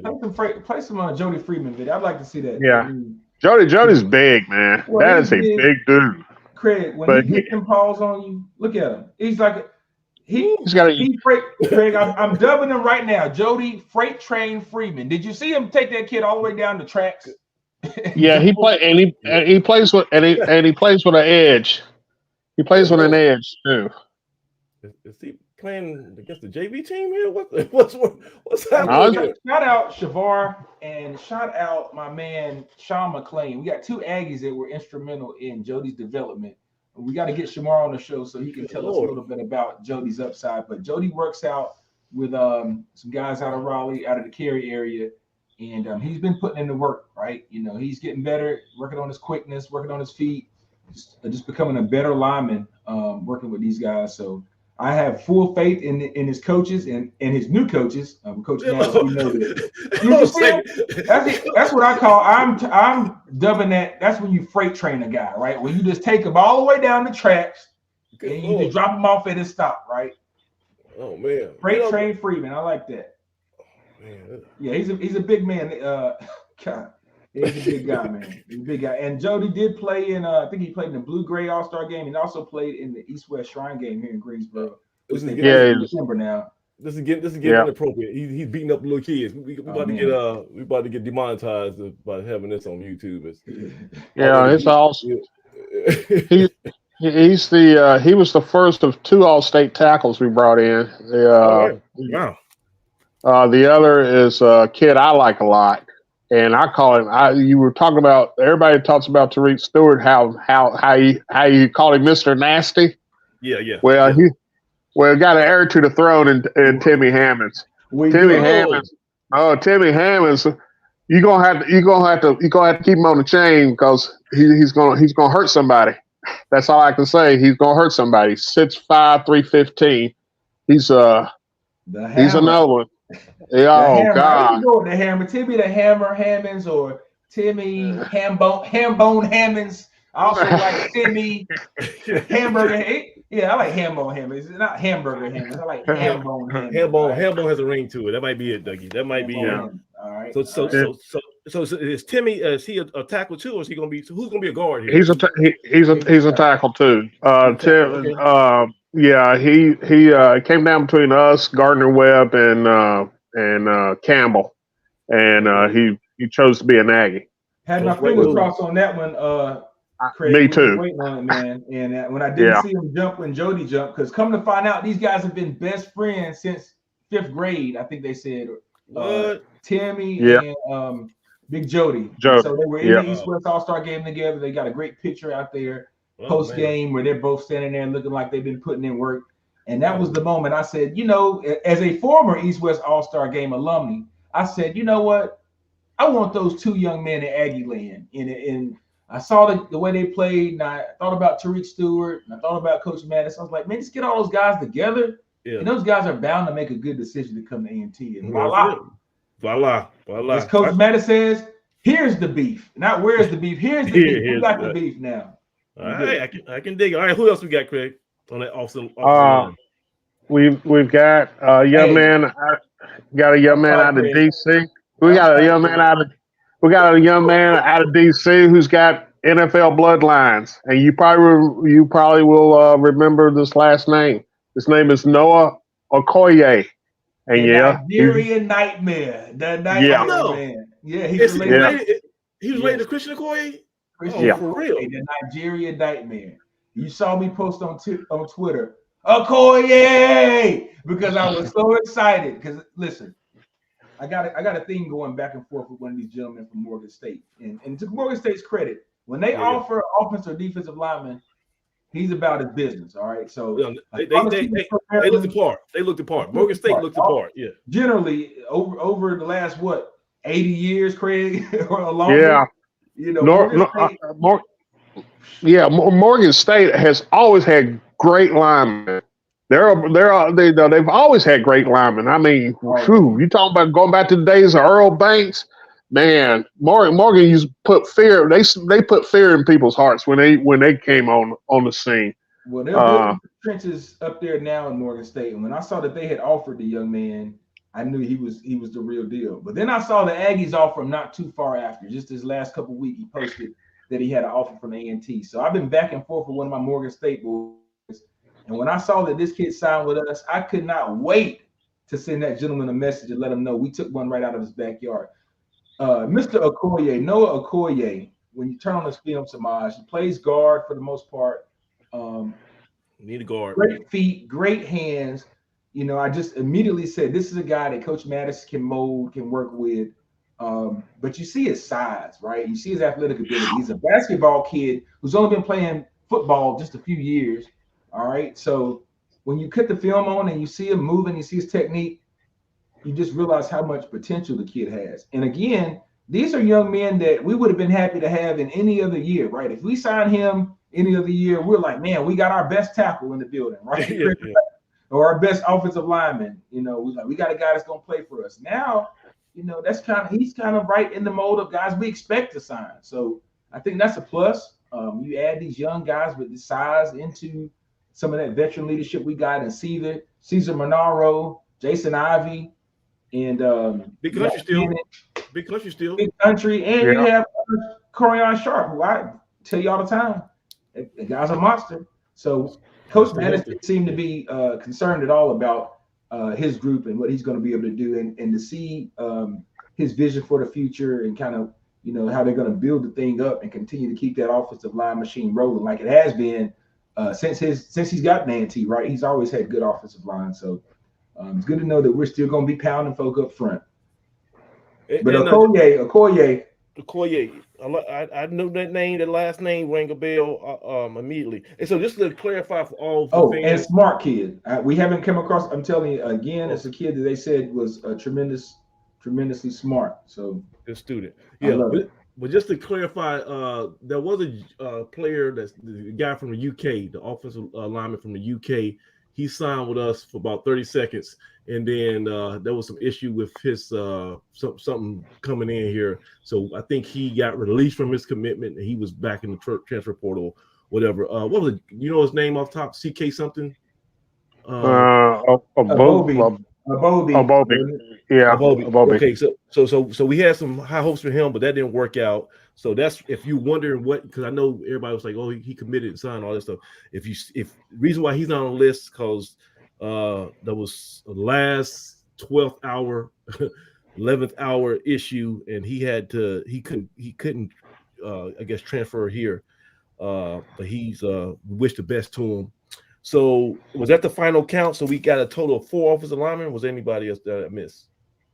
So that's what we got right now. All right, so we got 4 offensive linemen. So let me just count. We got 3 quarterbacks, 4 wide receivers, and right now 4 offensive linemen for this class. Okay, total 11 players so far. And but we, you know, sometimes Doug, I know you hate to hear this, but you can't gain all your yards through the air. Sometimes you gotta get it on the ground, right? And sometimes you gotta just, instead of throwing to the Doug Browns of the world, you gotta turn around and hand off to the Maurice Hicks and the Michelle Hollingsworths and Tariq Cohens of the world. So Craig, help us out here. Who are the running backs that we brought in for this signing class? We didn't bring any running backs into this class. Really? We did not bring any running backs, and I talked to Coach Brown about that. It was one of the questions I asked him, and he said, "Hey, I've got 5 running backs. There's, you know, a running back room is no place for another running back at this point.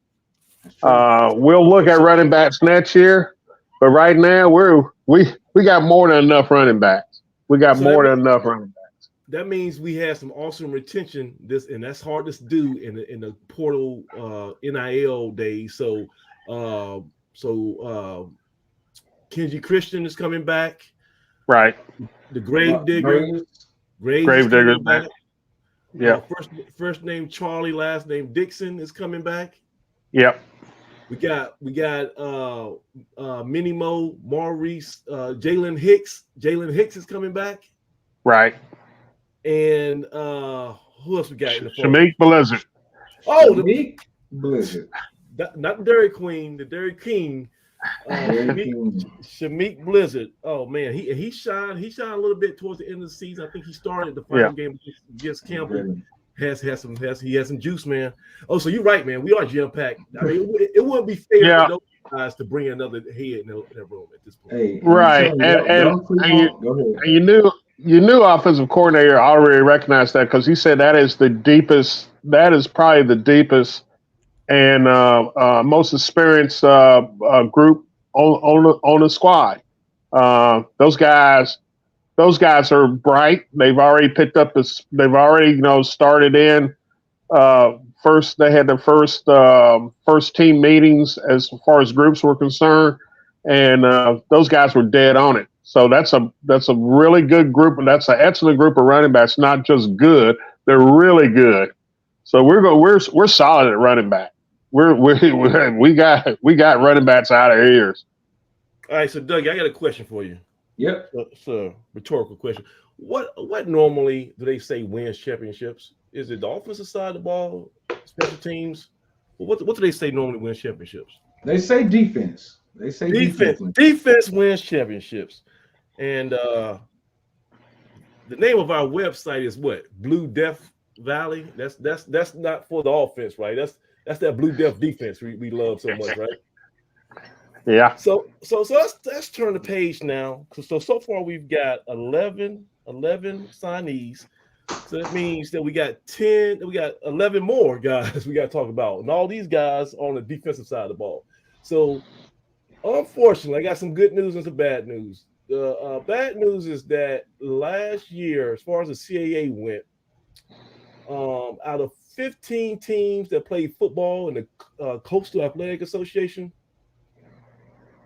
guess where A&T ranked as far as run defense? Where did A&T rank at 15 teams? Where were we at? Anybody want to guess? Anybody want to guess? Bueller, Harris. We were 15. We were dead last in run defense, right? We gave up over 227 yards per game, but this is a positive show, so I want to get off that. But we obviously had to get bigger at the point of attack to address that need. And so tell us, Craig, let's start right where it counts, that defensive line. What did Coach Brown, Coach Jay-Z, Coach Kennard Lang, and those gentlemen, what did they do this offseason to address the defensive line? Well, in their own words, we had some good players, but they were not big enough, especially on the inside tackle spots. So we went out to look for guys who were going to be able to stuff that middle and also create pressure on the pass rush. And we went down to Florida, seems like, and Coach Lang went down to Florida and brought back a couple from down there. First one is Keon Webb, huge, AKA Spider. Yeah, Keon Spider Webb. I like it. 6'6", 310 pounds. That's a big dude. That's a usually large defensive tackle on the FCS level. That's stuff that you see. That's stuff you see at Ohio State and Michigan. You don't see that in the CAA. That's a big guy. You heard Coach Brown say it, and I said it. I think the week before, whenever I was talking to you guys, is we haven't seen a body like that walk in the A&T as a freshman. Not 6'6", 300. We've seen Daryl Johnson come in with good height, right? But we immediately were like, man, when he puts some weight on, he might have a chance, right? This kid is 6'6", 300 and is athletic. All right. He is not a sloppy 300. It's not a 6'4" and a half, 6'5". It is 6'6", 300 who played both ways at his high school, tackle and defensive tackle, but of course he'll play D tackle here. But tremendous upside, can run, has great length, right? Great length, tremendous effort. According to the coaching staff, he is a well-mannered kid. Yes, sir. No, sir. Wants to be here at A&T. So again, those are the type of kids we're looking for. But Craig's seen them come in since, the early 80s, and I've seen them come in since I could remember. And I just haven't seen a lot of kids walk in the door looking like that as a true freshman, right? Well, let me show you how he actually looks up, because he posted a picture on Twitter, social media, standing next to another big guy. So how's this for a frame of reference? That's on the right is our 6'4" defensive line coach, Kennard Lang. 10-year NFL vet, Kennard Lang, right? And on the left is our new signee, Keon Webb, and he's towering over. So that's a big dude, man, and like that's and he's a high school player. He was in high school a couple months ago, right? So he's probably in high school right now. Still in high school, yeah. Still in high school. Still in high school right now. So when he gets here, you know, in the summer, he's only going to get bigger, stronger, you know, just more mature. That's scary. That's a scary proposition, man. And you normally don't see high school guys end up at 1601 East Market Street with that type of size, you know. You know, and you don't have to inflate the height for the media guide. That's a big dude. Hey. And shout out to Coach Lang, like you said, that's he went down there to Florida and did some work. And we've said before, Coach Lang is, you know, he got to be good for what, at least 2 recruits, right? When we were trying to figure out where we were gonna get some talent from. Sunshine State, you gotta bring it, man. You gotta be good for at least 2, and turns out he was good for about 3 or 4. So he overdid his quota. So who else we got here, Craig? So we got Keon Webb, and he's gonna be a big, nice addition to the defensive line. Who else we got on defense? We got a what I call the consummate nose tackle. You want somebody to get up over the nose of the center and just drive somebody's face into the dirt. Yes, I want that. Sign me up for that. Jacob Jenkins. 6'3", was he 325? He's a load, man. Talk about a run stopper. Take a few years back, if you take Caleb Jones and put him on steroids, that's what you got. Hey, let's take a look. Let's take a look at it. I mean, space eater, first of all, and Samaj, we love a guy that looks good in his uniform. All right, they got some pretty LSU looking uniform, but plays with good leverage to be 6'3". Look at that bend. You'll see numerous plays in his highlight tape where a guy just runs to the line and that happens to him, just disappears, gets swallowed up. Well, look how low he gets in that stance, and he stays low as he drives. That's textbook. Great technique. And he's winning when he gets his hands on people. He's gonna ragdoll this guy. Oh man! And every other guy he gets his paws on. Listen, I could watch his tape all day. I just love how you stand in front of a center and you do not move backwards. You're not like, is this LSU? Is this LSU versus Ole Miss? Looks like it. Good Lord, that's a big dude, man. And he's a fire hydrant. One arm. He's a fire hydrant. Tell me when he goes back. Watch him work right here. Watch him work. Get off all these blocks. Flip through the trash. Oh, that's nasty. That's nasty. And you got body slam. Single-handedly, right? Yeah. Oh man, I'm loving this. Dougie, I'm loving this. Look at the whole pile just start because of him, right? That's what you want your nose to do. Just eat all of that up. He gives us scheme versatility because, I mean, you can line them up across the front there, move some guys around, but he's going to eat up whoever's in front of him. Man, I'm digging this, man. And I like it. You gotta run until they show this play where he just drives the center all the way back into the quarterback. And how many uniforms this team might be? I think he calls it an interception. Watch this. Oh yeah. Oh, dang. Hey, I don't know what. Forget your pocket. I'm about to put your tackle in your pocket. Look, when they say the pass rush affects, the coverage and vice versa, there it is. Yeah. I mean, I can pick that one off. Jacob Jenkins, I like that, Craig. Jacob Jenkins. Yeah, I do too. And so, like I was who's the coach for the Pittsburgh Steelers? He has a famous saying. What's his name? Tomlin. Tomlin. He has a saying. He says, "I want volunteers, not hostages." Right. And so, I don't want to put, tell everybody, pick a number. Okay, that's the wrong number. You got to play defensive nose guard today. I don't want to force somebody to put their hand in the dirt and play a one technique. I want somebody who raised their hand, like, yes, I am a nose guard.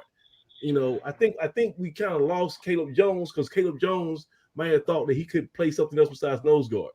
And he did a great job here, but we need somebody who's willing to do it all the time, and they come in understanding the assignment. And I think Jacobs, based on that film, he's one of those guys who, hey, I'll play what you want me to, coach, but I was put on this earth to play that one technique. So, all right, that's good to hear, Craig. Who else we got at the defensive line? Well, young man from down Raleigh way, just outside of Raleigh, Clayton, North Carolina. A kid I saw play in a state playoff game, and I was impressed with him. And Chris Kinsey, 6'2", 280, plays was a Shrine Bowl pick, all state, all everything. He is super, super, super fast, quick step. He comes off the ball like a freight train. And let's see it here, Craig. We got it. Oh man, is that a defensive tackle? Yep. A true 3 technique guy. Yep. Oh, so we might have a 1 and a 3 already. we might have a 1 and a 3 that can play right now. That will solve a lot of issues, gentlemen. I talked to Coach Brown after that about these 3 defensive tackles. He said they gonna play. There ain't no red shirt in their name. They gonna play. They are too good athletes to sit on the bench. Dougie, we gonna talk.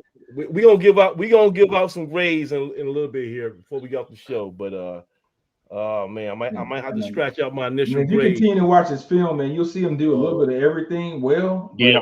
One thing I like, the kid can run. This play right here is going to take the ball from the running back and watch him take off like he's trying to score a touchdown. Okay, and that he brings gets the strip, and then look at him. That's a defensive lineman running like that. That's crazy, man. All right, he looks like a fullback. That's how what's our fullback from a couple years used to look like? That's how Kimbrough used to look. All right, Kimbrough, Kimbrough running around there. I can see him got the goal line package. Give him the ball in the goal line package, Craig. 4th inches. That kid has a 4.8 40.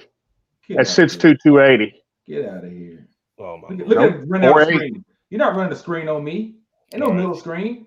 All right, so gentlemen, let's don't be heartbroken if he's not here for 4 years. Hey! I'm just saying, just don't be heartbroken. Like somebody on Twitter was asking me, it was like, should we even get excited with the way the transfer portal comes and get out? Ooh, dang, you saw that flying around. Yeah. This is a prime example, guys. This is a prime example of 3 kids that, because of the portal. Oh my Lord! Did you see that? Right. Hold on, Craig. Did you jump into my computer and speed that up? Because I didn't do anything. No, that's all, Chris. This is a prime example of what the portal has changed the face of recruiting. These are kids 3-4 years ago. They would have been at the Charlottes. They have been at the App States, the Carolinas, and those places. With the portal being what it is now, and the FBS coaches almost married to it as their first stop, these kids are now available to us, and it's a case of just going out and getting them. And we did a hell of a job of going out and getting those 3 are difference makers. They're not just playmakers; they're difference makers. Craig, that's what I wrote on my sheet. Difference makers. We're on the same boat, Craig. Great minds think alike, bud. Great minds think alike. Note taking I was doing earlier. Learning it from the best.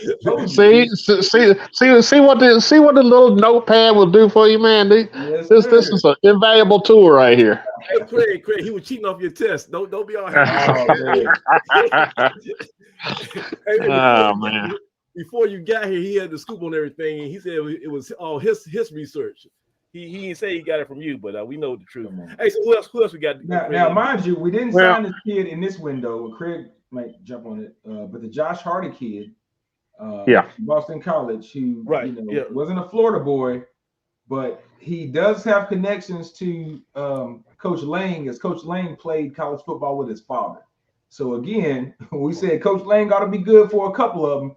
Yeah. Well, he more than earned his keep with this recruiting class in terms of defensive linemen. So, and again, it's a comprehensive effort. Everybody, they recruit as a staff, recruit as a unit, and it's a group effort, but those guys definitely got it done. With those defensive linemen. So. Yeah, Josh Hardy is a top 150 kid. Went to Boston College. Was there for a year. Decided it wasn't for him, and now he's an Aggie. I'll take it. 6'4", 250. He is a pass rusher, and we're talking about the speed of Kenzie. Same thing with Hardy. These guys can flat run. I mean, they can run. His speed, looking at his film, his speed, his closing speed on the outside, his ability to get upfield so fast, so quick, it's chaos. It's chaos when he pins his ears back. So he's gonna be a major impact player as a freshman, as a redshirt freshman. Yeah, and Coach commented that he already understood the little nuances of pass rushing, that he already had some tools in his toolbox. And Samaj, you were tremendously excited about his film that you saw from high school when he was playing tight end, right? And running around making plays. So we know he can run. We know he can make some plays. And what I like about him is some of the things he's doing off the field. He's active on Twitter. He's an active recruiter to bring more kids on board. I see him commenting on the guys' pictures. Hey, come join us. Come be great. So anytime a kid jumps on board and then starts to recruit and want to encourage other guys to come be a part of something great, I always love that, man, because I was a recruiter when I was in school. I was just like Mr. Tyson said, I was the guy that loved to host the recruits. Give me the stipend, the little per diem, let me make the plans, let me take them out and link up with the boys, and I'll get them sign that dotted line, all right? I was a closer, I was the closer. Mariano Rivera, when you need to get one done, bring it. Bring them in. All right, I can dig it, Dougie. All right, so look, so did we finish with 4 defensive linemen for this group, this class? Yeah. 4 defensive. So let me write this down. So we got 4 defensive linemen.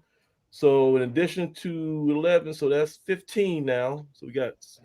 All right, so now let's skip linebacker right now, and let's go to the back end, the defensive backs, corners, and safeties.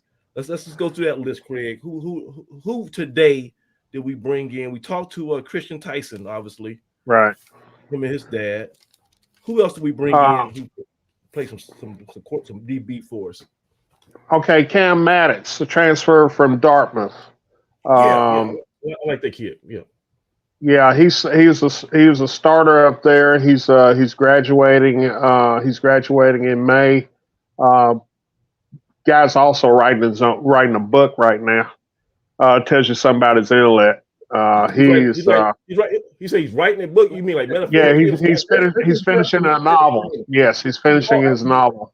Hold on a second. So this dude is playing football, and he's also sitting down writing a great American novel in his leisure. So this is a true erudite man, a true Renaissance man. Oh my God! The kid is he's at Dartmouth, right?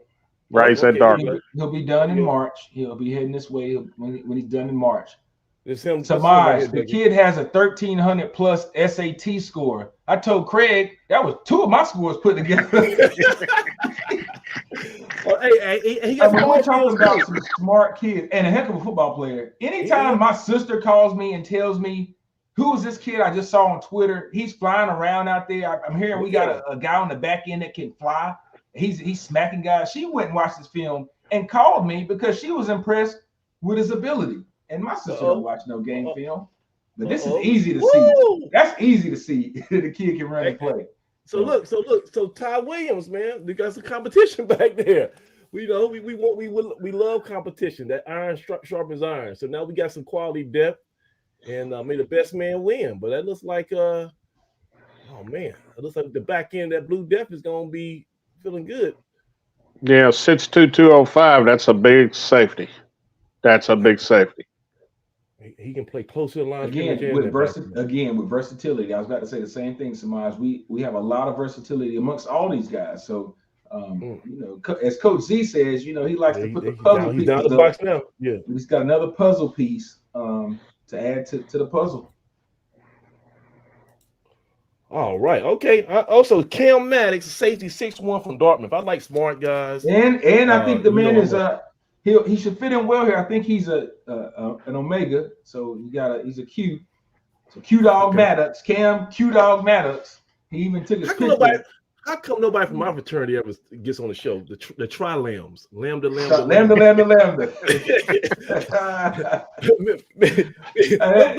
Nobody throws up the triple diamonds, the Tri-Lambs. And Omega Move. Omega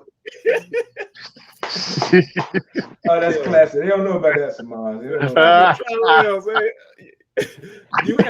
You and Jefferson had to come. He had to come for the chapter.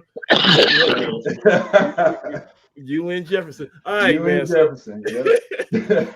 All right, so Craig, who else is gonna be in the back end flying around for us? A kid that I was hoping was. I had a strong feeling he was going to come here after he had his visit a couple weeks ago, and Jalen Roseboro. I've seen that guy. Yeah. He's a corner. They think he's like 6 foot, 170 pounds or something like that. Yeah. He's a track guy. Won the state in 100 meters. Really good baller. Got great instincts. Has elite speed. You know, a lot of times we got beat last year over the top more so than I liked. It's because there was a foot speed issue, and but he's a kid that's got a lot of A&T ties, family ties to A&T. Excellent ball player. You look at his film. Kid is he'll need to put on. I think he'll definitely need to put on some weight on the college level. But as far as all the other skills are concerned, he's got all that. So he's going to be a nice addition. Then of course we had Trey Mittman from Southern. Trey Mittman, yeah. We got him in early period. Yeah, really. 6 foot 187. He's flying around. He's gonna be a good one. With double Aggie tie, right? We know that he's got some deep Aggie blood running in his veins with the Castello family as well as the Mittman family. So right. So he's I believe Craig here. Yep. So I believe with corners and safeties, we brought in a total of 4 defensive backs. Is that your count too? Yeah, 4. Yeah. Did we get confirmation on Magic Making? Yeah, Magic Man. We got 3 kids after everything was published out today. We got 3 more kids, and then I'm gathering information on them. But Magic Making, we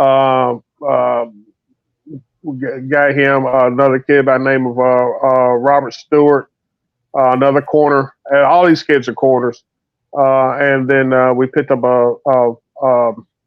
one more corner, whose name escapes me at the moment. It'll come to me in a second. Kid from over here at Reagan, Reagan High School. I saw this kid. Actually, I saw this kid play. He played against the Grimsley guys. We should have. I wish I would have still had Tyson back on, because they had some knockdown, drag out fights with Grimsley and Reagan for the last couple of years. And Grimsley has the powerful 4-star, 5-star receivers, and this guy was giving them what for. So he held his own against the Grimsley all-world receivers last couple of years. And he represented himself very well. At that point, I was like, man, whoever was guarding those dudes is definitely going Power 5, because they're Power 5. And so for him to fall to us somehow is a true surprise. Yeah, and I'll pull up his name here in a little bit. I've got to go back through and look at almost. There's so much was happening so fast today. I was trying to keep up with where all these kids were going. Somebody in the chat help us out. Who's the kid from Reagan that signed the defensive back from Reagan? Doug is he checking his phone, playing Tetris while he should be doing research. So somebody give us a name. We don't want to leave that guy out. Somebody give us a name in the chat of the kid from Reagan who's going to be joining that Blue Death secondary this upcoming season. Just because that kid's a player. But until then, okay. So we got I guess officially we got four DBs we brought in, and I wanted to save this last position for last, and that is the linebackers. So Craig, we lost some good ones. We lost BJ Turner, Arian Cole. He took his talents to Appalachian State. Some other guys, Michael. What's the gentleman's name who graduated? I'm having a freeze tonight. Who's my guy? Jacobs. Malik Jacobs. Malik Jacobs. Yeah. Malik Jacobs. He graduated. He was a baller for us. So we had to replace some few additions. We had to replace some few contributors in the middle of that defense at the linebacker spot. What do we do this signing period, Craig, to fill those holes? Well, we got the young man from Virginia, Jalen. What's his name? Jalen Williams. From out of Richmond. He's an all-state linebacker. He's about 230. He's 6 foot 230. He's an inside kid. Tremendous speed from sideline to sideline. Sure tackler. He doesn't miss tackles. I think that's one thing that when I looked at a lot of film on him once he committed, he doesn't miss tackles. And he closes. Takes really good angles on the ball. Takes really good angles on the ball carrier. So I think that's I think that is a must. That is a must. That's something that I saw a lot of bad angles taken last year. Granted, some of that was youth, but some of it was just wasn't good football. The other kid coming in here is from another kid is coming in here from Valdosta State is a transfer. Yeah. Terrell Dudley. You're gonna like him. He's about 6 foot. He's about the same size. He's about the same size as Barry Turner. He's 6 foot, right at 220.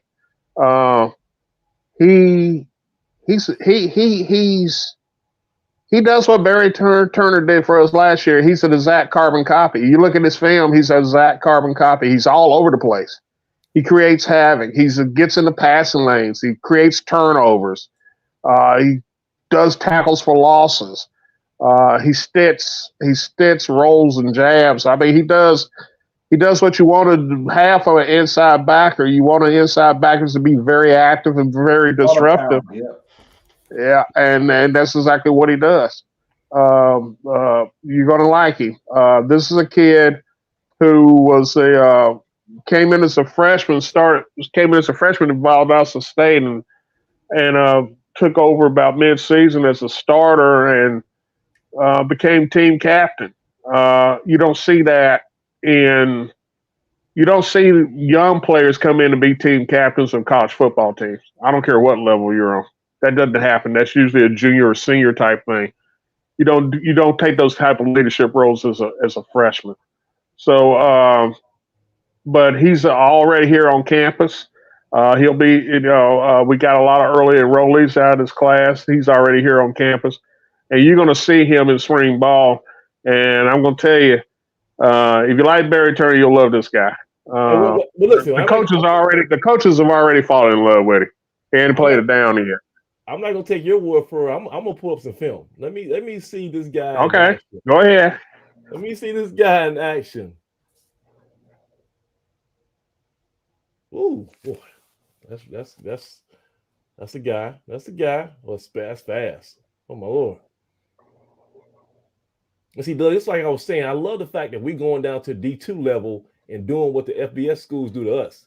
We poaching from the lower level for some guys instead of always being the prey. We the hunter now. Oh, look. You see that drop back in coverage, Doug? Hey, I love it. Oh man. Oh, nice.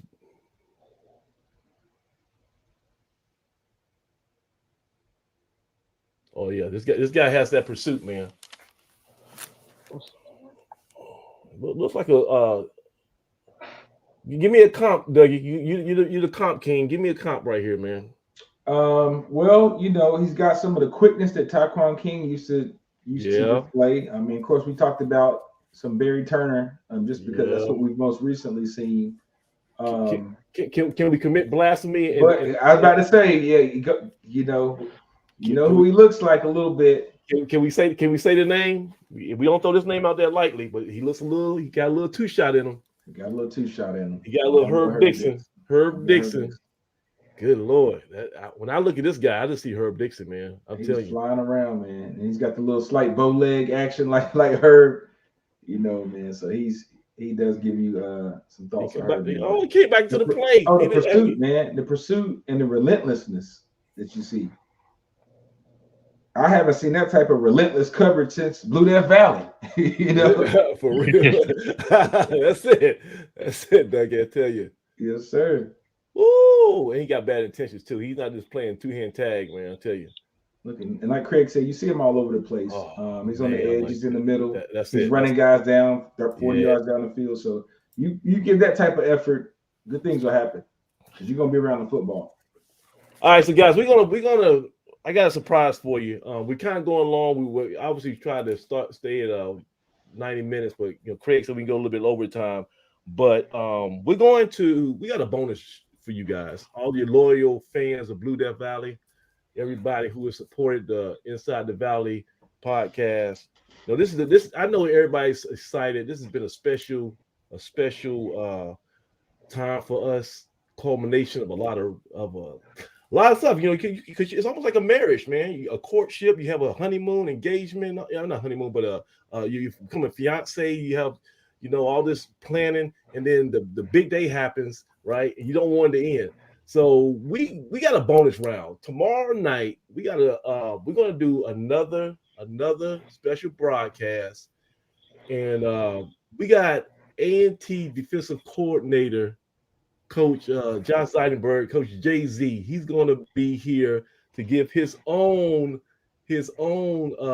account of National Sign Day. And we're going to find out a little bit about our defensive coordinator, and we'll have a little bit of time to talk more about this class. So if we couldn't get everything in tonight, we're going to roll over tomorrow night at 8:00, and we got special guest Coach Jay-Z for the first time in Blue Death Valley. And then we'll also probably have an opportunity to open up the show to the fans if you're going to give your grade.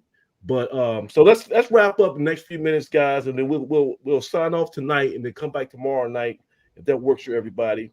Any more linebackers? Terrell Dudley. I know we got Treston Ward was a linebacker, right? Craig? Yeah. Is a linebacker of another Florida kid. Okay. He can play the outside or the inside.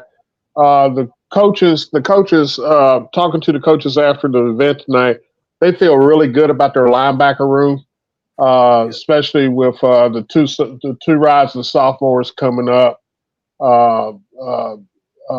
With Josh Isaiah and Cal Malador. They feel like those two kids are just like ready now, already have got that year under their belt, and they are ready to really take off and do some huge years, both of them. So you toss in those three linebackers in with the kids who are already here, and it's gonna be solid. They're gonna be solid linebacker. We're gonna be solid at linebacker. So Jaden Williams, Terrell Dudley, Cade Mallador, Josh Isaiah, your freshman All-American. Right. Yeah.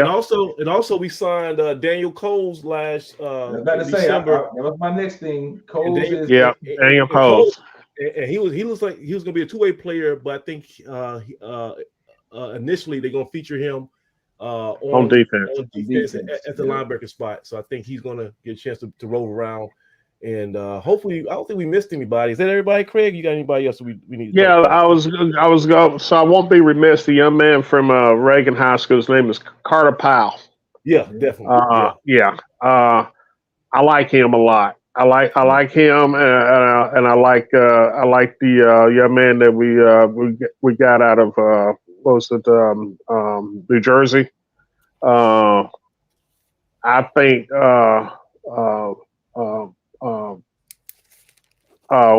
Magic was the Magic Macon. I looked at Magic Macon's tape. I have never seen a high school defensive back use his hands the way he does. He's doing. I don't know who coached him, but they've taught him NFL technique, and it is almost impossible to get separation from this guy. I really like this kid. I really do. I see why we jumped on him. He can play. He can play. So I think we're going to be in good shape. I was hoping that we got to pull up some of his film, Craig, because you're right. He's got some. Well, first of all, he's got great ball skills. All right. Yeah, he does. On that tape where it looks like he's a receiver, as he's tracking the ball. So he does that routinely. He's got great bend. Okay, he changes directions. He can sink his hips, change direction in no time. And he's sticky. You're right, Craig. He's real sticky. He gets up on those receivers, and he's able to stay in their hip pocket, and they can't seem to shake him. He's light enough. He's not heavy in the feet. He's light enough that he can, still afford to put on some college muscle and not be heavy. But very quick, very instinctive, great closing speed, just like Jalen Roseborough. And the guy closes on the ball quickly, and he fits the frame of a few different corners that we were looking at, that we were interested in. There's some other kids that are athletic, that were talented, that were track guys as well, that are from the area that I was really high on. But I think this kid has a set of tools that will translate well to the CAA. My comp for him was like a Champ Bailey, Tim Jennings type of corner, right? He's got that type of sudden quickness and that ability just to flip his hips and change direction. So even in moments where he was, I won't say got beat, where a guy got behind him, it was nothing for him to turn around and go have that makeup speed to go make a play on the football. So he did that routinely. And I'm like you, Craig. I turned on this film. I like this film. Seems to have a nice family. We saw a signing day event at his school, and then he was able to put a graphic up to go along with the rest of the guys. But a lot of upside there, Craig. All right, so guys, listen here. So we were gonna give grades and all that kind of stuff. We're gonna wait till tomorrow night to do that because this is gonna be a rollover. We got Coach Jay-Z, special guest. He's already confirmed he's gonna be in the building tomorrow night, 8:00. So we're gonna have a rollover show, part 2 of the signing day recap, and then we're also going to maybe talk a few, more in depth about some of the guys that we kind of glossed over, and then we're going to give you guys enough time to join the show, tell your analysis on how everything went down, talk a little bit about spring camp coming up in a few weeks, and anything else. Tomorrow night probably be our final show up until the spring. So we'll get everything, all the housekeeping stuff in order. Craig will definitely have some important AAF news because they're doing the recruiting. And like say right now, if you see the importance of being in the AAF, because there was a special VIP invitation only event that went out, and you had to be in the AAF to get that notice. So membership has its privileges. So real quick, guys. Give me a last word, Doug, and then Craig, and then we'll get out of here. And then tomorrow night we do it again. Again, hats off to the coaching staff. Tremendous job. And there were a bunch of naysayers that said at 1-10, how can you recruit? Who's going to want to come to A&T? And again, I raised my hand and said, listen, kids are always going to want to come to A&T because we're such a unique, special brand, a special place. but you still got to go put in the work. You got to go hit that recruiting trail. And those guys did a phenomenal job of going out and addressing the needs that we had in that particular moment at A&T. So, you know, it may look different here in the next couple months, but I'm confident those guys will continue to build, continue to recruit, and continue to be elite. That is the new goal. We're trying to be elite. So, you know, I think that our effort thus far has been elite. So, good job, coach staff. All right, Chris, take us home. Hey, it's been an exciting day. You know, we had a good idea going in of who of you know what type of player we were looking at and type of players we were getting. But I think looking at this class, it was far above my expectations, and I will give Coach Brown and his staff a lot of credit. You can tell that they put a lot of time and effort in pinpointing and targeting certain individual kids, and put an emphasis on kids who wanted to be here at A&T and not chasing. You know, we don't know what's going to happen down the road, but you know, we in this day and time, you got a lot of kids who are chasing, you know, the proverbial, the fabled NIL contract, and we got kids in, and the coaching staff was very adamant about it. We got kids this year who want to be at A&T, and I think that makes a huge difference as far as retention is concerned. You got kids who got some loyalty, who got some ties to the school, who just want to be college students before, you know, and play football and get an education. And I think they got the priorities right. They got the right type of kids that you need to have in this day and time. So I'll leave it for there tonight, and looking forward to talking to Coach Zenitz tomorrow. All right, tomorrow night, guys. He blew that valley, man. We keep giving y'all relentless coverage. You got you a two-parter, a bonus night. Tomorrow night at 8 o'clock, Coach Jay-Z be live with us, and we'll talk a little bit more about this signing day, man. It never stops. So until then, for my main man, Doug Brown, Craig Turner, of course, a special shout out to our new quarterback signee, Justin Fomby, and Michael and Khristian Tyson, hometown hero. My name is Samaj Marsh. This has been Inside the Valley Signing Day Recap Show. We'll see you tomorrow night. Till then, peace. Aggie Pride. Aggie Pride. Aggie Pride.